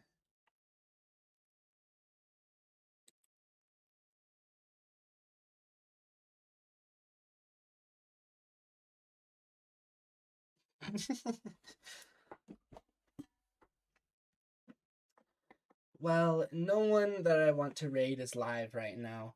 So I guess that means I won't be raiding.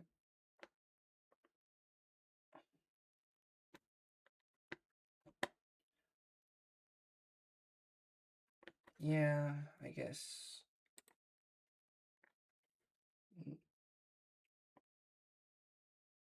Oh, yeah, of course. Bandy? Who? Welcome in, Awa. Yeah. How's it going? You missed a lot of crazy stuff going on. You're gonna have to go back through the VOD and listen to it. Otherwise, a streamer friend that I don't hang out with as much as I used to. Oh. Um, let's see, broadcasting. Amira's not live anymore. She hasn't responded to me today. That's sad.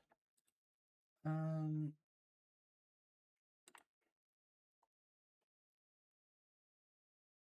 ooh, yummy.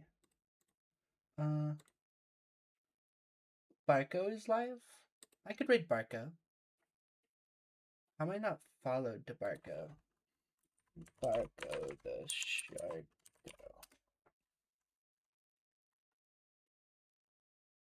No, that's not right. How did... Where is he?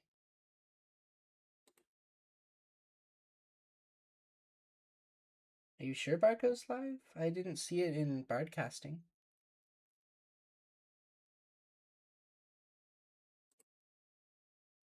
Where's his Twitch?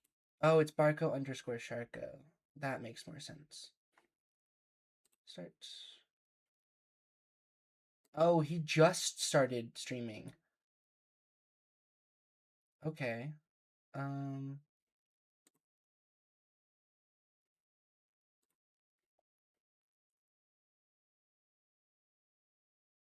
he's a character. Yeah, I know. I've watched a stream that I think you did with Sharko.